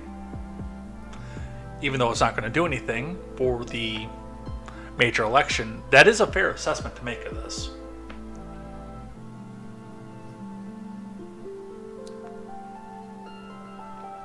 Speaking forcefully on the matter, Georgia Rep. Mike Collins of Athens said, which is, by the way, Marjorie Taylor Greene's area, said Riley's death was firmly a responsibility of President Biden and the U.S. Secretary of Homeland Security Alejandro Mayorkas. Alejandro. I'm going to listen to that song while I go to Taco John's after I click the camera off. What did her parents do for a living? Just curious if mentioned. The nursing student? I don't know. We'll look.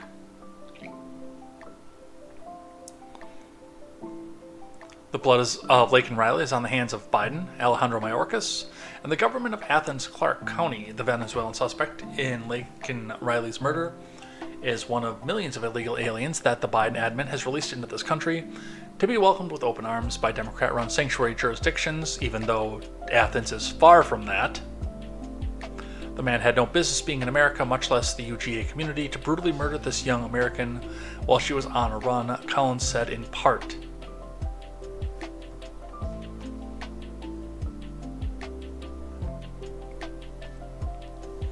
He wasn't alone in blaming border policies and federal directives about immigration for Riley's murder, which UGA police said was a crime of opportunity. And Riley and suspect Jose Antonio Ibarra, an undocumented migrant from Venezuela, did not know each other. Georgia Senator President Pro Tempore John Kennedy, not that John Kennedy, by the way, took aim at Athens' status as a sanctuary city, saying that those policies embolden criminals. Wait, Athens is a sanctuary city? What? In that district? Okay, I take back what I just said earlier. That I didn't know. That's, again, in that district, I don't believe that. I mean, it's there in black and white, but saying that those policies embolden criminals and endanger Georgians at the expense of the taxpayer. Let me be clear. Politicians that put their political agenda over public safety should keep Georgians awake at night. The stakes are too high, and tragedies like this senseless act of violence reaffirm that we cannot tolerate incompetence or willful negligence in our criminal justice system.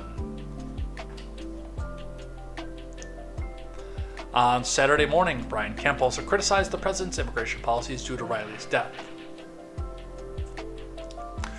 Laken Riley's tragic death struck at the hearts of Georgians everywhere and has rightfully sparked national outrage, Kemp said in a statement. As I've said many times before, every state is now a border state because of Biden's inaction, and today, again, I'm demanding answers and the information from the Biden admin that will help us protect our citizens when the federal government will not. Now, is anything going to happen from this? No. And I can tell you that right off the bat, no, nothing is going to come from this. They're going to bitch and complain about it for a while, but this will be swallowed up in the next school shooting or the next Black Lives Matter demonstration. Is this wrong? Yes. And yes, there is some to bear over the Biden admin immigration policy, because of the fact that this person had been deported once and was already back in the country and released to the interior.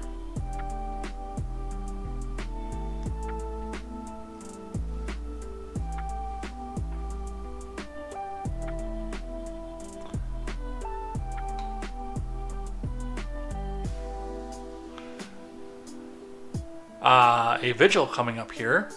Augusta University student killed while jogging at UGA, honored at vigil as the suspect's immigration status fuels debate. We'll just talk briefly about the vigil because I've said my piece on the debate. From Elizabeth Wolf, Raja Razek, and Holly Yan. While mourners spoke at a vigil honoring a beloved student found dead on the University of Georgia campus, her suspected killer's immigration status has renewed debate over immigration policies. Laken Riley, who was a nursing student at the nearby school, had been a UGA student until May of 2023, was found dead on Thursday after jogging near a lake on campus.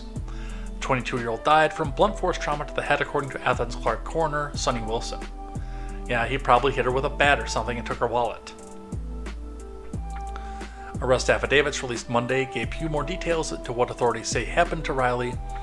One alleges the assailant caused bodily harm by seriously disfiguring her body or a member thereof by disfiguring her skull. An investigator who alleges the suspected killer concealed Riley's death by dragging the victim to a secluded area. Another affidavit says police believe the assailant physically prevented Riley, with intent to cause physical harm, from making a 911 call while she was at the intramural field.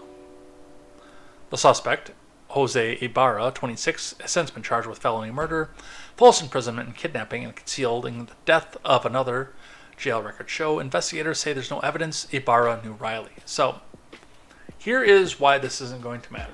Now, number one, this is going to be swallowed up by the next crisis. And they're already manufacturing one. So, there's that eminent things. But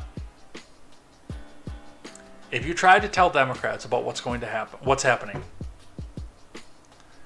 how this is a problem of the Biden policy, there for the most part, I gotta pull my headphones off for this one. I'm still used to having long hair, by the way.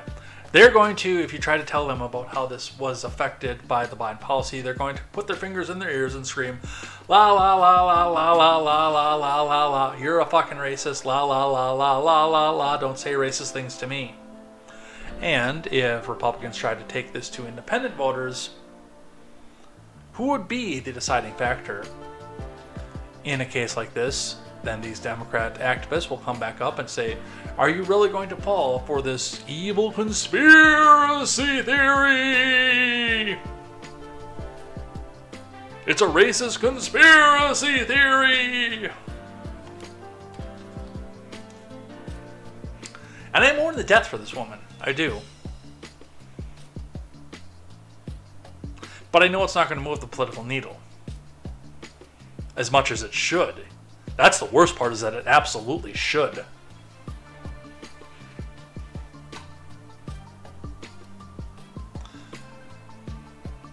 Fox 5 Atlanta, Athens DA enlists special prosecutor for Lake and Riley murder trial. No author given. Athens DA Deb Gonzalez announced plans to bring a special prosecutor to handle the murder trial for 22-year-old woman who was killed during a morning run on the University of Georgia's campus.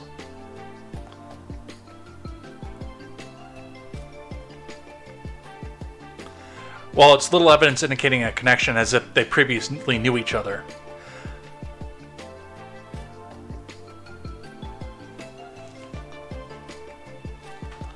As in a previous connection. Like this wasn't a crime where he went and took revenge on somebody that he knew or something. Like it's not an ex-girlfriend or something like that. Or somebody who tried to take his wife away from him or anything like that.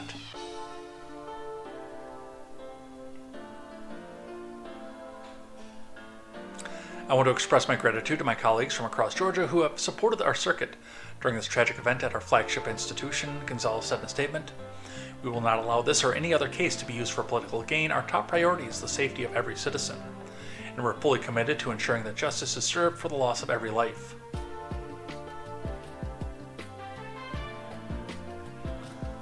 Sheila Ross, an Atlanta native who has worked for the Fulton County District Attorney's Office as a homicide prosecutor in San Francisco and as a prosecutor in Jacksonville, will return to the Western District to argue the case on behalf of Laken Riley and her family. So, this is at least going to get a little bit of publicity, but again, it's not going to move the needle, unfortunately, as much as it should. Jose Ibarra's wife speaks out after the death. I've not pre-read this, so I don't know if she's going to be speaking out in his favor or against him. I anticipate it's going to be in his favor, though. Thomas Kika, the wife of Jose Antonio Ibarra, the man accused of killing Georgia College student Laken Riley, spoke out about the case on Saturday for the first time. Riley, a 22-year-old student at the Augusta University College of Nursing, was found dead on Thursday. On Friday, UGA Police Chief Jeffrey Clark announced at the press conference that the 26-year-old Ibarra, a resident of Athens, had been arrested and charged with malice murder.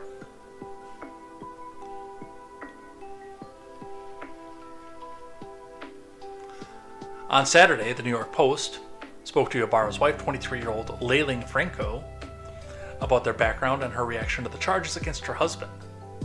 According to Franco, the couple crossed the border into the U.S. in September of last year, living for a time in New York City, where Ibarra worked for various food delivery app companies. In November, the couple split and Ibarra moved to Georgia to live with his brother Diego, who appears to have a past connection with UGA. Speaking on the allegations now leveled against Ibarra, Franco told the Post that the charges do not reflect the calm man that she knew, and that she would like the opportunity to speak with him. Despite that, she also said that if the allegations were true, he should pay for what he did. Oh, he could never do a thing like that.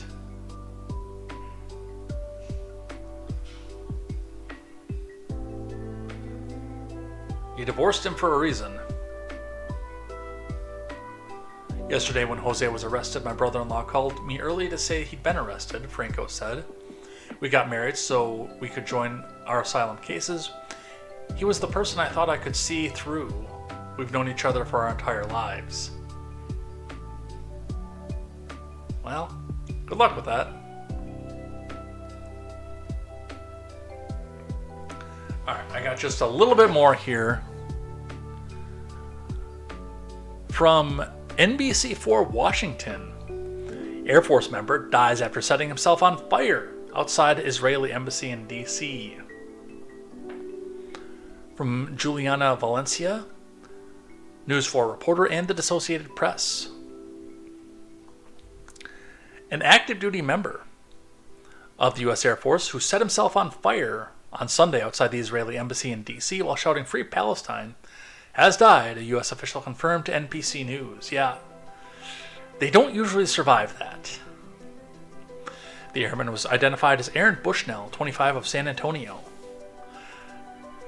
D.C. police said. A law enforcement official familiar with the investigation, said Monday afternoon that detectives are looking through a room at Silver Spring Travelodge in connection with Bushnell.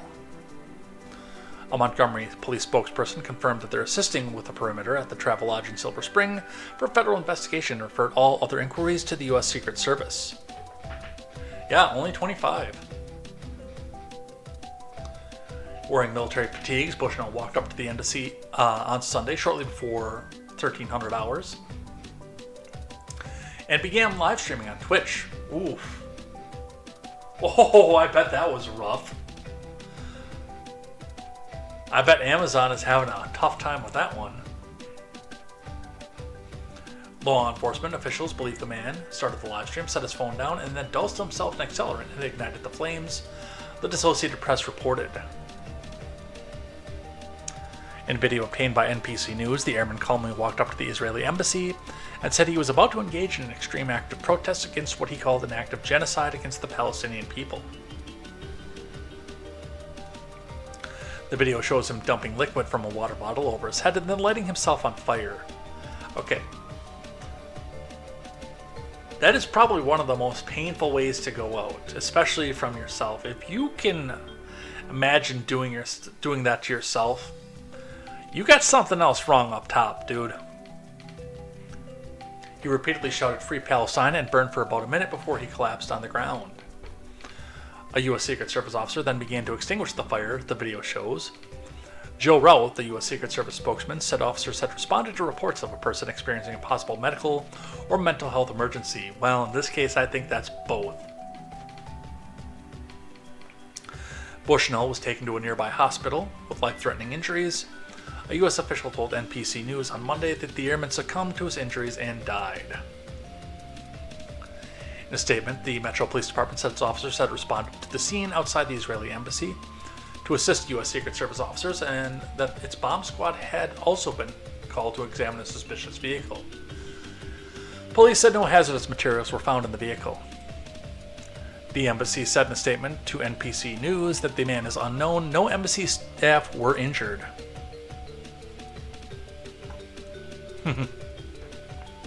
Folding Stars correctly points out that might be considered mild compared to some of the things on Twitch.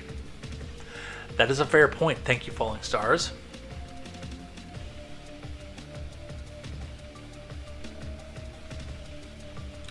And as always, and I will read this section out loud too because I am a major advocate for suicide prevention. Most of you know this already. Some of you are new here, some of you don't, but most of you do.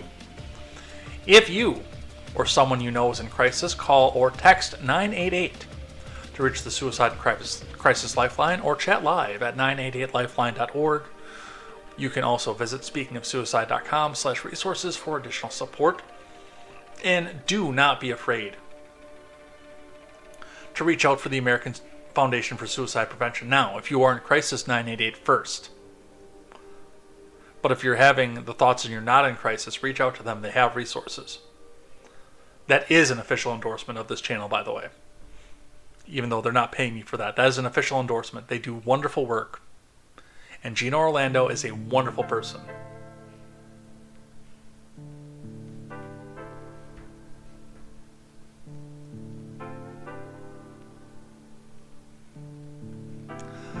Politico with a report. What does self-immolation says about Biden's Gaza problem? Let me grab some reports here first. Yeah, Trump is smoking Haley right now. 12% reporting.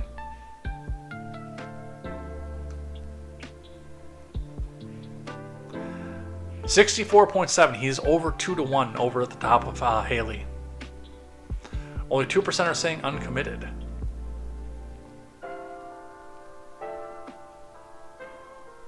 On the Democratic Party, there's a greater percent of uncommitted, but uncommitted is also beating the pants off of Dean Phillips right now, so we'll see how that goes. I don't think uncommitted's going to win, by the way. I don't have any delusions of that. And Trump and Biden are currently also tied for votes. Let's go back to Politico. Park this over here.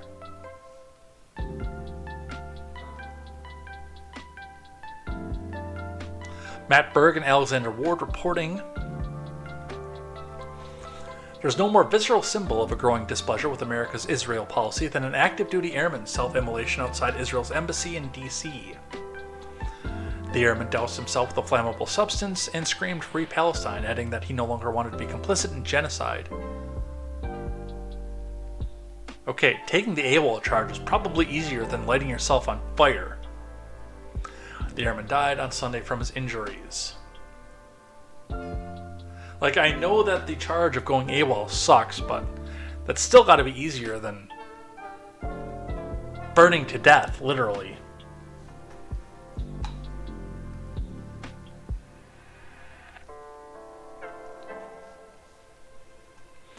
He looks like he's in pain. He does.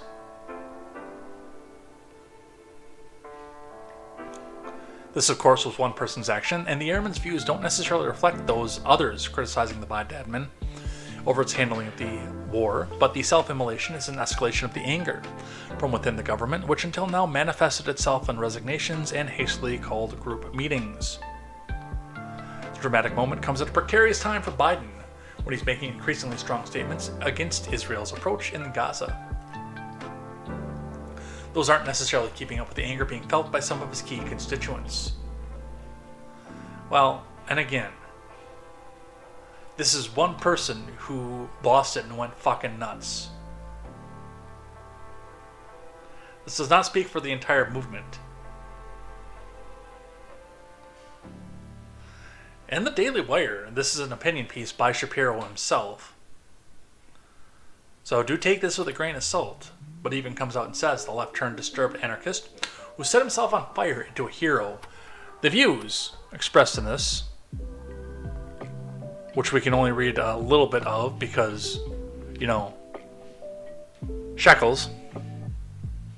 But the views expressed here are the views of Ben Shapiro, do not necessarily reflect the views of the Daily Wire, its founders, even though he is one of them, or contemporary, or Turn Some Pages Productions, or your host, J. Edgar. On Sunday, I can't do this in Shapiro voice the whole way. If this was earlier in the stream, I could do it in Shapiro voice the whole way. I cannot do this. On Sunday, an active duty Air Force member set himself on fire in front of the embassy. That has some bad implications for politics or for morality and for virtue. Aaron Bushnell was 25 years old and disturbed anarchist. How do we know he was an anarchist? Because he said so.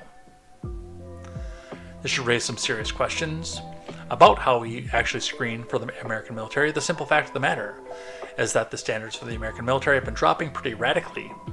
This guy was an IT specialist, he'd been in the military for several years, and he was an active anarchist. Well, so am I, but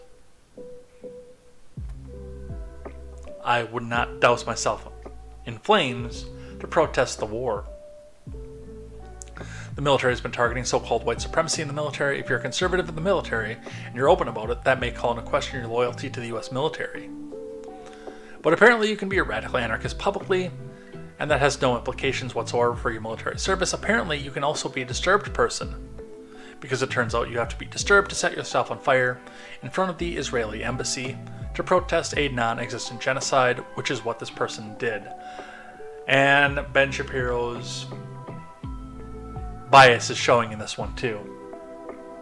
Like, majorly. But you had to expect that, of course. Alright, I've got a couple of foreign pieces here, and then I've got some policy I want to talk about. I might save the policy. We can't do a Thursday one because I'm not going to have enough, but I want to talk about this a little bit more in depth. So we might save those two. But Zelensky came up and gave an interview, but he was also very, very high. I'm going to stop on this one, but I wanted to make sure this one got in. Clandestine reporting Zelensky is visibly high as hell on MSDNC. How much longer are we going to let this clown show go on? The man is coked out of his mind while getting asked about the war he is losing. This is the guy Congress wants to give another $60 billion of our money to.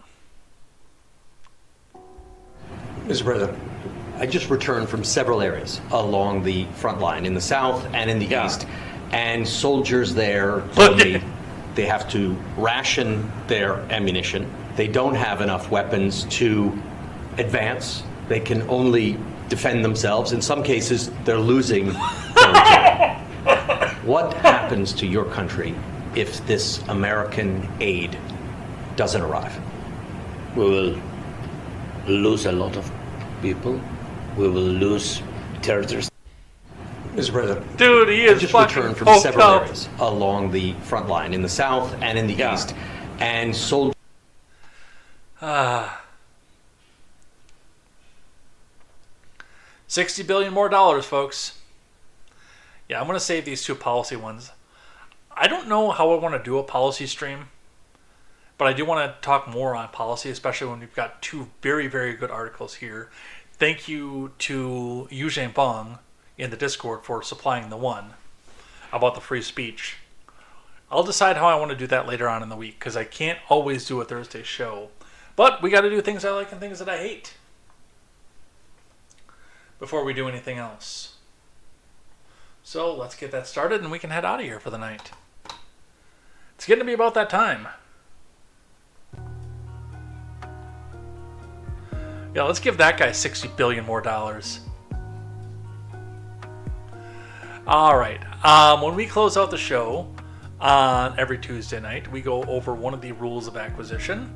We're getting close to the end, of course, and by popular demand, once we finish up, because we started in a completely different time slot, we will be going back to the beginning and starting again.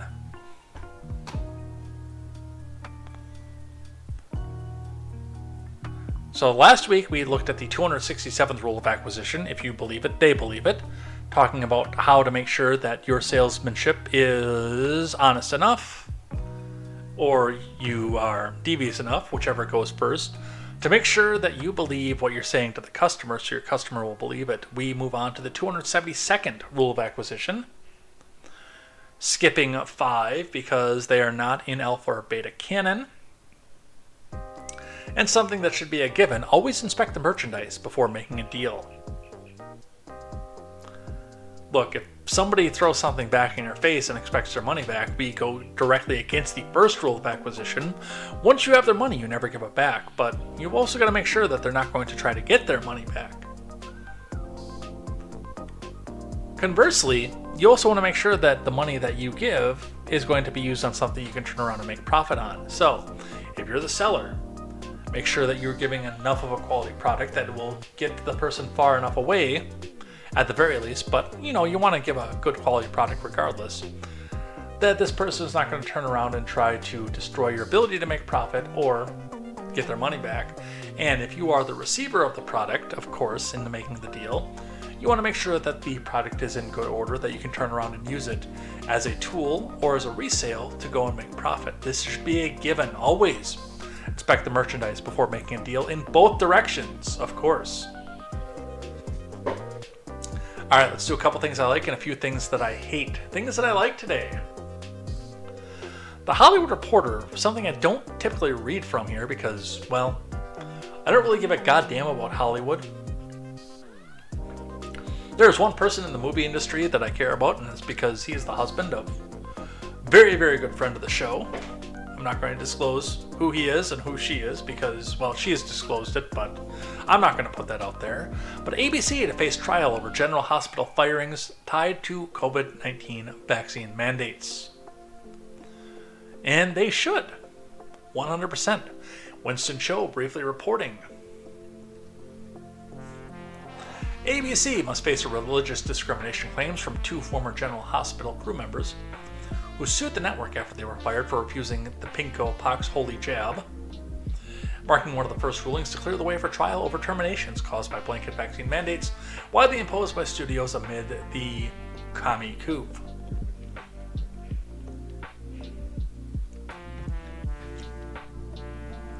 An LA judge in order issued Tuesday found that James and Timothy may have sincerely held religious beliefs that ABC should have accommodated by affording them exemptions and allowing them to follow the safety protocols implemented before mandatory vaccination policies were rolled out. You know what would have stopped this from happening? ABC. Not having a blanket mandate. And I've always said this with the holy jab, and I can't really say a lot on this and say that it's specifically about jabby McJab, jab, jab, jab, jab. But what I will say with this, on mandates in general, on top of that, is the fact that if it's a good idea, you don't have to mandate it. If it's something that seems to be a good idea, people will be lined up around the block to run out and get it.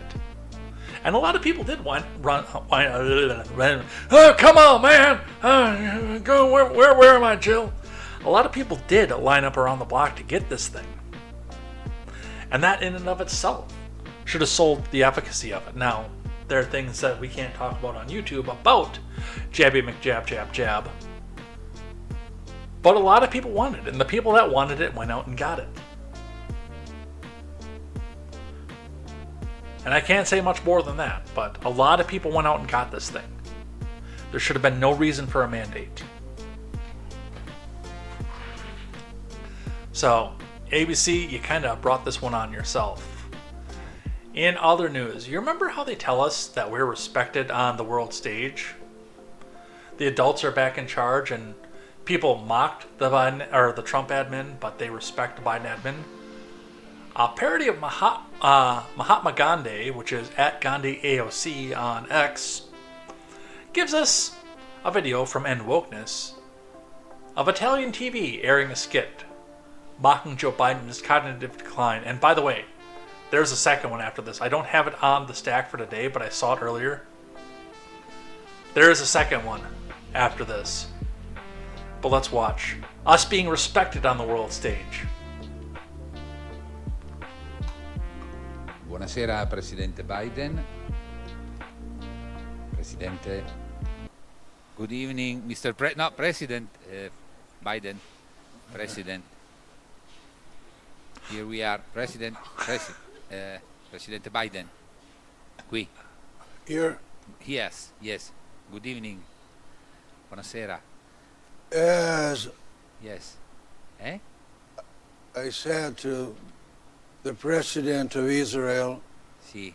Mikhail Gorbachev. No, Gorbachev, non è Gorbachev il Presidente dell'Israele, no. Sorry, Michael Jordan. No. When he went to the moon. Quando è andato sulla Luna. And he was shot from Dallas. Ma non hanno sparato a lui a Dallas, quello è Kennedy. No, stia fermo, Presidente. Presidente. Long shot from Dallas to the moon. Si sta confondendo con Kennedy. 14 millions. Sì. Miles. Vabbè, ma non è lui, Presidente. Mr. President. His wife La moglie tried to bring him no, ma quello è Kennedy. into the cabriolet. Do you? No, sta facendo confusione, Presidente. Yes. Sta facendo confusione, evidente. Sorry, sì. It wasn't the moon. Non è andato sulla It was Mars. No. Mars Attack. Ma che Mars Attack? No. Beautiful film. Where Netanyahu sang. No, ma Netanyahu è il Presidente di Israele. Non cantava. Over. The garage. No, The Rainbow era. Vabbè. He's opening by this. Cosa fa? Dove va, Presidente? Cosa fa? Presidente? Mr. President. No. Where are you going? Stay quiet. Ok. No. Please. Cosa sta dicendo? Cosa sta facendo? È la valigetta dei codici atomici quella. No. Lei non sta bene. No. Gliel'hanno fatto grosso. I forgot to take the pills. No, ma non sono le pillole, non sono le medicine. I called the nurse. No.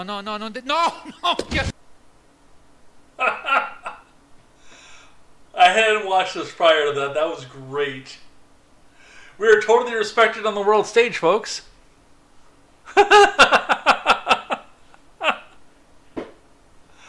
Oh, that was worth live reacting. That was 100% not worth not having seen that prior to this.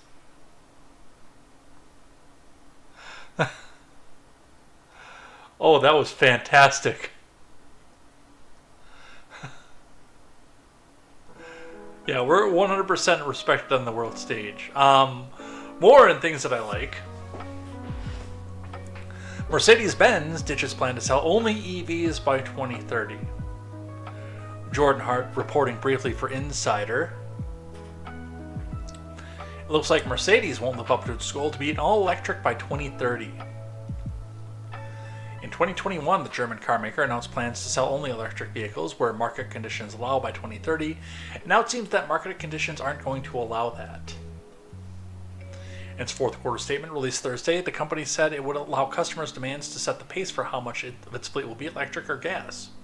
And as of Thursday's release, it expects overall EV sales to reach just about 50% by the time 2030 rolls around. Now, the reason that I like this is it's simple.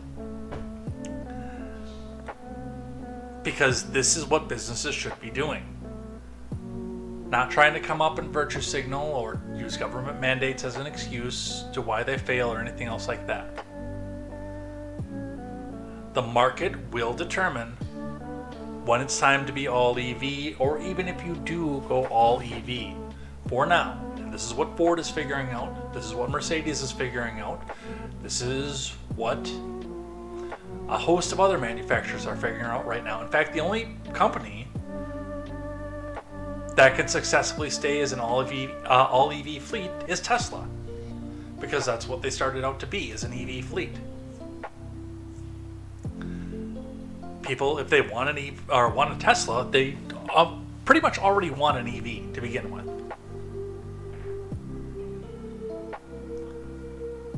I think that Mercedes and Ford and GM and Nissan and everybody else out there should offer EVs out there. Put them on the lot, actually build a few models in advance so people can impulse buy them, and put them up on the lot and put them out there. And then determine how many that they're going to make each year by the number of people that buy them off the lot or order them, one of the two. There are people out there that want EVs. I don't know very many, if any of them, but there are people out there that want them. Let them buy them. Let them buy their Tesla. Let them buy their Mercedes-Benz EV. But don't choke out and cut off your nose to spite your face. Because you can't market it as well as Tesla, especially when you've got some of those powerful gas engines and diesel engines in the world, in Mercedes' case. But I'm glad that some of these businesses are starting to figure it out. And the last one on things that I like, it couldn't have happened to a better company. Vice Media to lay off hundreds of workers as digital media outlets implode. From Kate Gibson. Vice will no longer publish content on its website, with the former digital media darling joining BuzzFeed in slashing additional staff this week. Vice also plans to lay off several hundred workers as it shifts to a studio-only business model. CEO Bruce Dixon told employees in a memo delivered late Tuesday. The Associated Press reported the women's lifestyle site Refinery 29 should continue to run, with Vice in advanced talks to sell the business, Dixon told staffers. Vice filed for bankruptcy last May before being sold for $350 million to a consortium led by private equity firm Fortress Investment Group, which has been listed as its biggest creditor. Fortress is majority owned by an Abu Dhabi-based sovereign wealth fund, Mubadala Investment. Vice didn't respond to a request for comment, basically because there's nobody left over there. Here's the thing.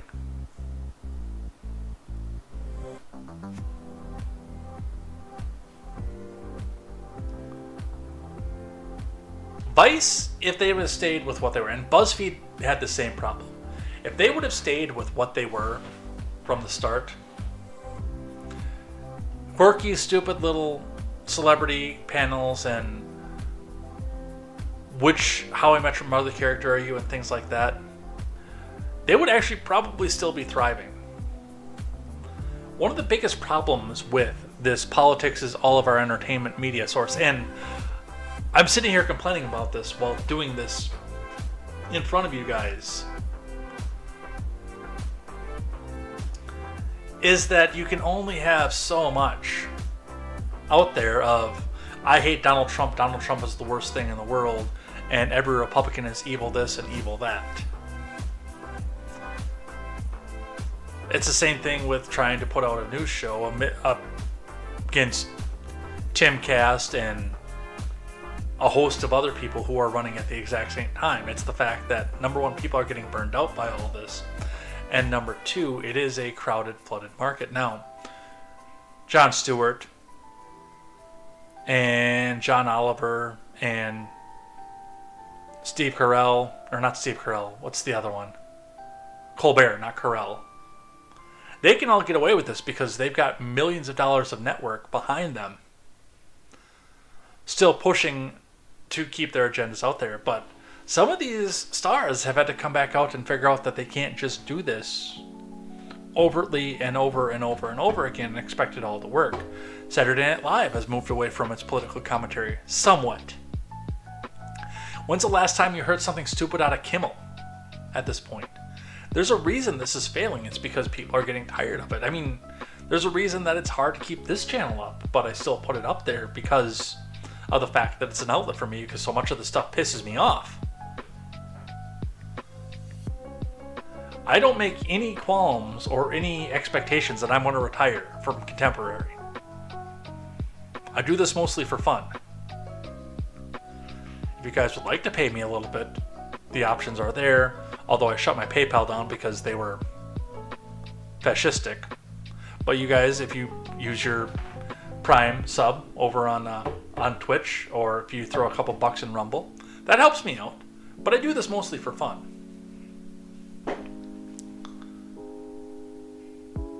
And a big part of the problem, especially when you're moving into the politics for entertainment realm, like Vice, like BuzzFeed, and yeah, like your late night comics, your Saturday Night Lives, and even some of your big name media outlets like CNN having to downsize and MSNBC having to downsize, is it's just like taking a heroin hit. You've got to keep chasing that dragon. You've got to get more extreme. You've got to get more of this. You've got to get more of that. Tim Pool can do this very well. I don't even believe that he believes half the shit that he says anymore. But he can do it very, very well. The people who can stick by their beliefs and not have to move further and further into one tank or the other are few and far between. I find myself still enjoying Styx because he's true to what he was when he started commenting on politics, still to this day. And I hope that I stay the same way, true to where I am, and not continually trying to become more extreme to chase the dragon. That's part of the reason I stay out of the culture war stuff. Because I know that I have to drag it further and further as I go. But Vice, I mean, at some point, you just can't get any more communistic without losing everything. But we got to give them the proper send-off.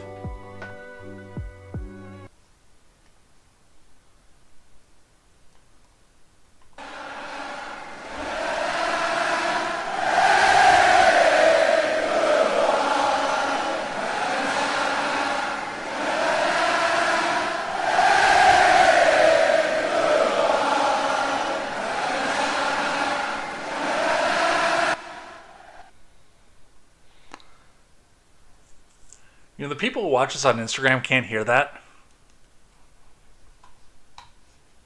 But they also can't see the news up behind me either, so there's that avenue into things. Alright, let's do a couple things that I hate. Going back to the appeal once again, and this really shows where all this is at. A.G. James first put out, she decided she was going to come back out and track how much Donald Trump owed, with a post on X saying $464,576,230.62, the amount of the judgment plus the interest that he is accruing and is accruing day over day. And she continues now every day, adding $114,553.04, and she is continuing to do this over and over again to come up with the new total. Now, with this,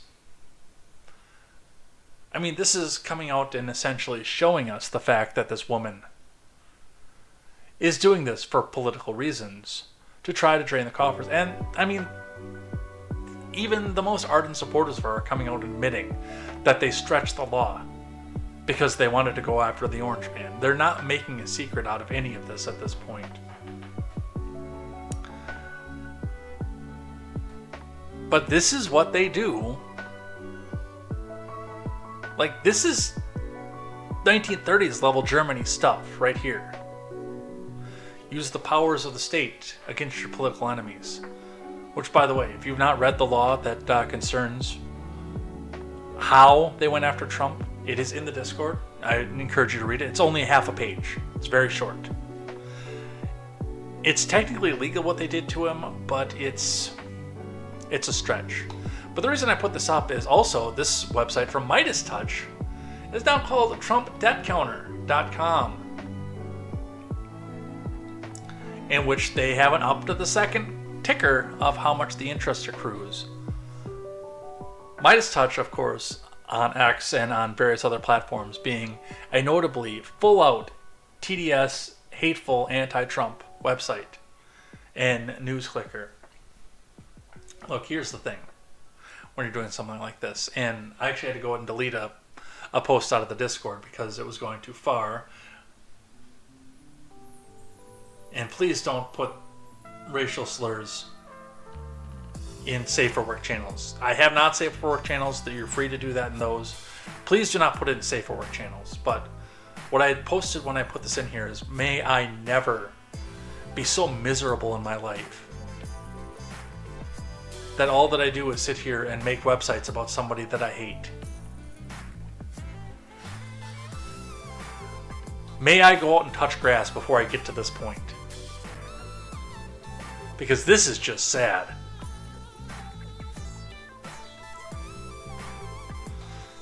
Alright.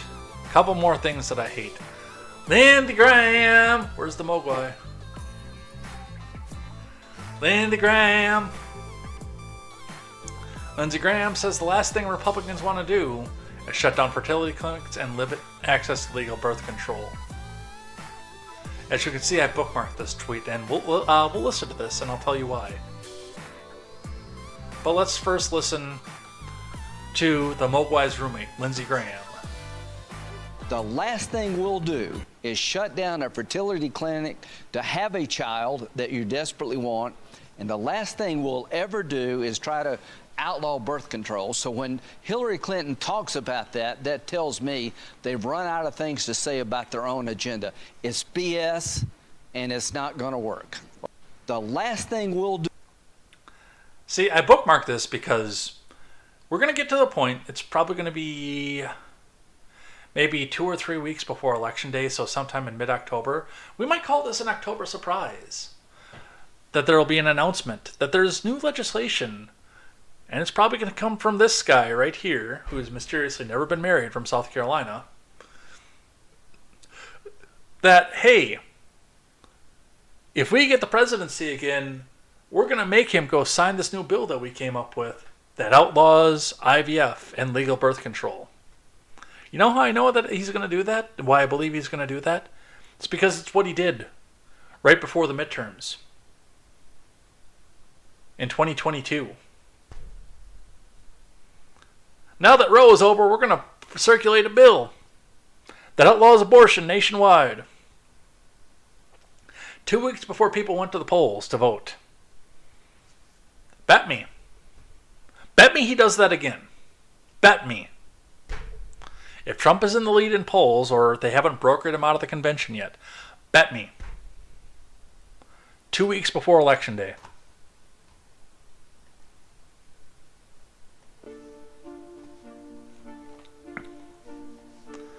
Alright, other things that I hate. Taking a French with the X, and then we'll actually go to a different article for this, because American Thinker is basically a right-wing blog, and we know that I only use green check verified sources on this show. Dirtbag FBI agent charged with stealing from January 6th defendant, per American Thinker, and it's true, by the way.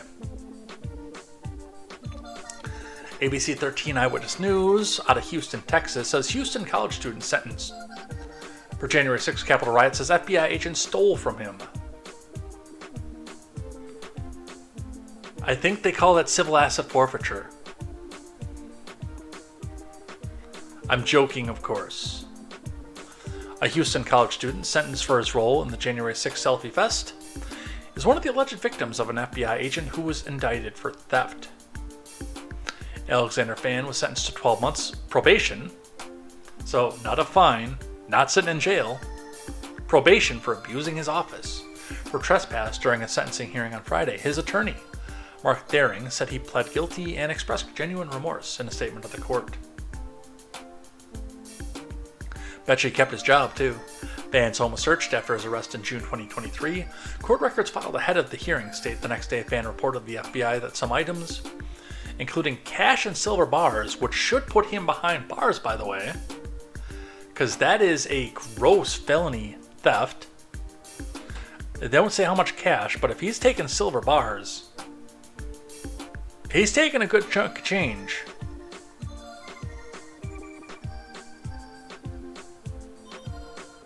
Had gone missing from his bedroom. These items were not seized pursuant to the warrants.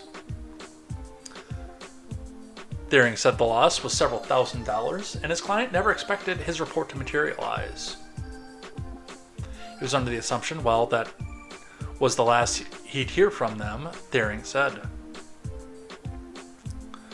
On January 31st, the U.S. Attorney's Office announced the arrest of Nicholas Anthony Williams, a Houston FBI agent.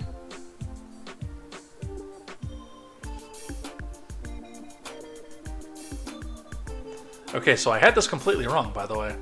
So Fan was the victim in this, the person who was being arrested for the January 6th Selfie Fest. So he is just getting probation. Apologize for that, I got that one wrong.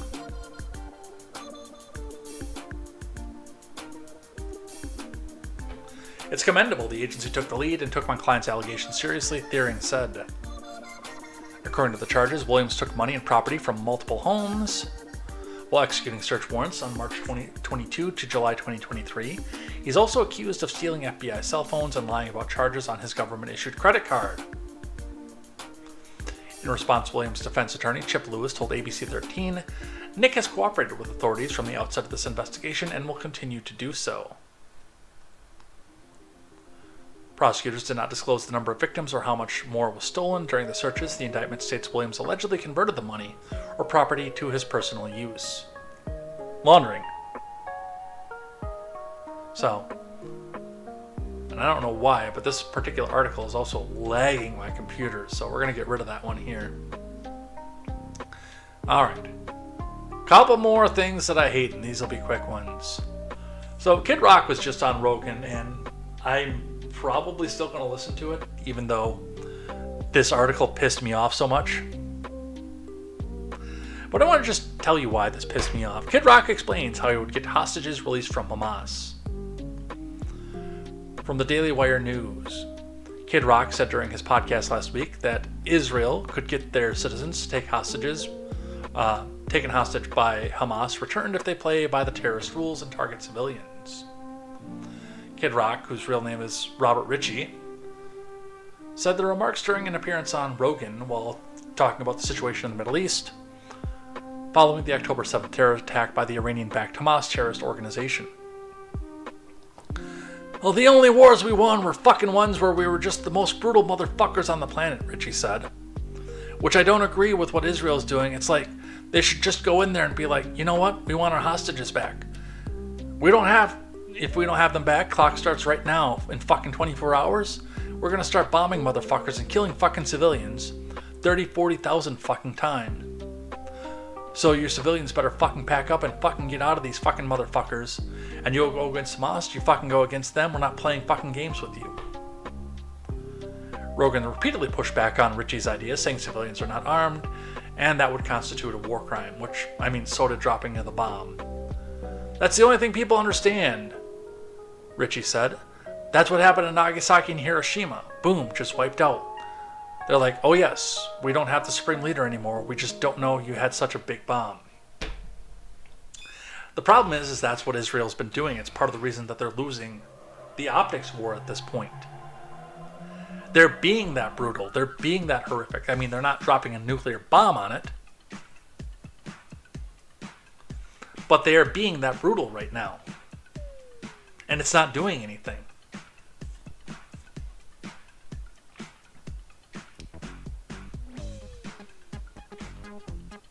So, I like Richie sometimes. I like Kid Rock sometimes, I should say. But this is not one of them. I think that's a stupid idea. I think that's a moronic idea. Dual Helix says, I just saw a tweet that Kid Rock is Dr. Phil with accessories. Yeah, pretty much. The Daily Wire, with an investigation, which they're probably going to dig deeper into, says state universities are teaching students to blow up pipelines, records show. Luke Rosiak with a report. At least 16 universities are promoting the book How to Blow Up a Pipeline, which outlines for readers how to commit eco-terrorism, oftentimes making it required reading. A Daily Wire investigation found. The book was published in 2021 by Swedish professor Andreas Malm and calls for terrorism and overthrowing capitalism, acknowledging that people will be killed as a result. Demolish them, burn them, blow them up the capitals to keep investing in the fire, know that their property will be trashed, the book says. Which is a felony, by the way. Now, multiple state-funded universities took classes that were nominally on unrelated topics and contorted them into courses that read just 4 books, including the Pipeline Manifesto and the Communist Manifesto. At UC Berkeley, for example, students of geography and interactive biology were required to read the book. Instructors Jake Kosek and Paul Fine took what was ostensibly a biology course and transformed it into one on decolonization. Get your kids out of these schools. Holy shit. And the worst part is, I believe that.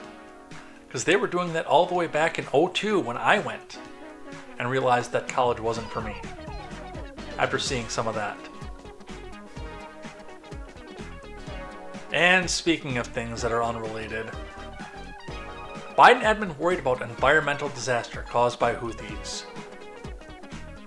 From Ryan Saavedra. Let's forget about the British seamen who were spilled out into the ocean.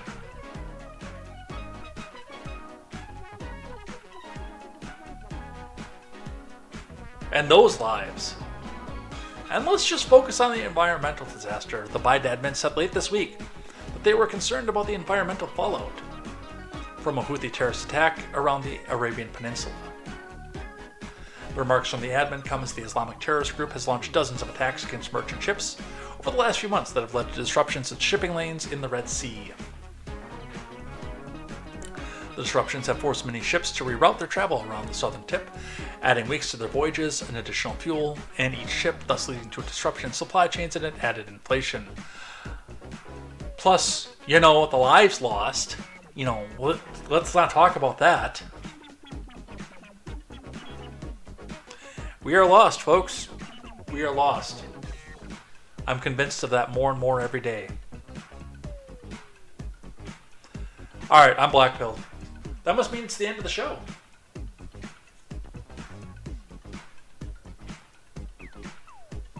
How do you like that?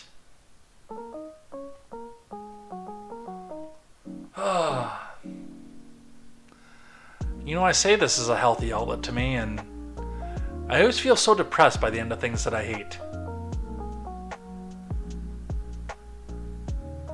Why is that? Well, I know why that is, because I'm avidly anti-government and know that both of these stupid parties are filled with fucking goofballs, and the people who proclaim to be anti-government as a party aren't any better at this point. Alright, anyway, let's throw up some outro music and get out of here.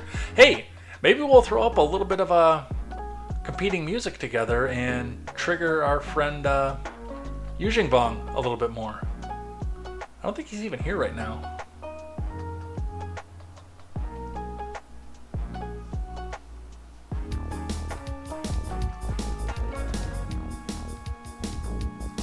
Alright, well, thanks everybody for coming and hanging out, and everybody who watches this back on the replay or catches it on the audio platform. We'll be back here tomorrow night, and we're going to do some Final Fantasy X again. I don't know if we're going to finish. Here's a full reality off of this. I don't know if I am in any way close to level up enough to do anything with this because, well, I got spanked by Sin the first time and the second time because that's a timed battle, and, well, you run out of moves. I'm going to continue to see if we can go back and get Anima and head out of here for this. But again, I don't remember if I got the Destruction Spear for KTZed or not. So this may be an interesting one, and we may be figuring some things out. I do want to finish this because we got so far into this already. But I mean, if I'm going to spend another 6 months doing side quests just to get strong enough to do that, I don't know if it's going to be worth it or not. I'm going to be completely honest with it. And I know that our friend Dual Helix is waiting for me to play a new game, so I want to finish too. I definitely do, but we'll make those decisions later on tomorrow night. Come back and join me, 7 p.m. Central Time for that. And we got through everything, so we won't have a Thursday stream, which means I'm probably going to clear up some of the boxes and some of the wine mess from the wine project, by the way. First tasting will be in about a week for the hard cider. We're going to have some fun with that. It's going to be a great time. And take care. Have a good night. Grab some snack. Hug your family. Call your friends. Text them. Play some games. Enjoy your sleep. And we will see you here next time, next Tuesday, for more news, more headlines, and more contemporary. And until then, I'm Jay Edgar. And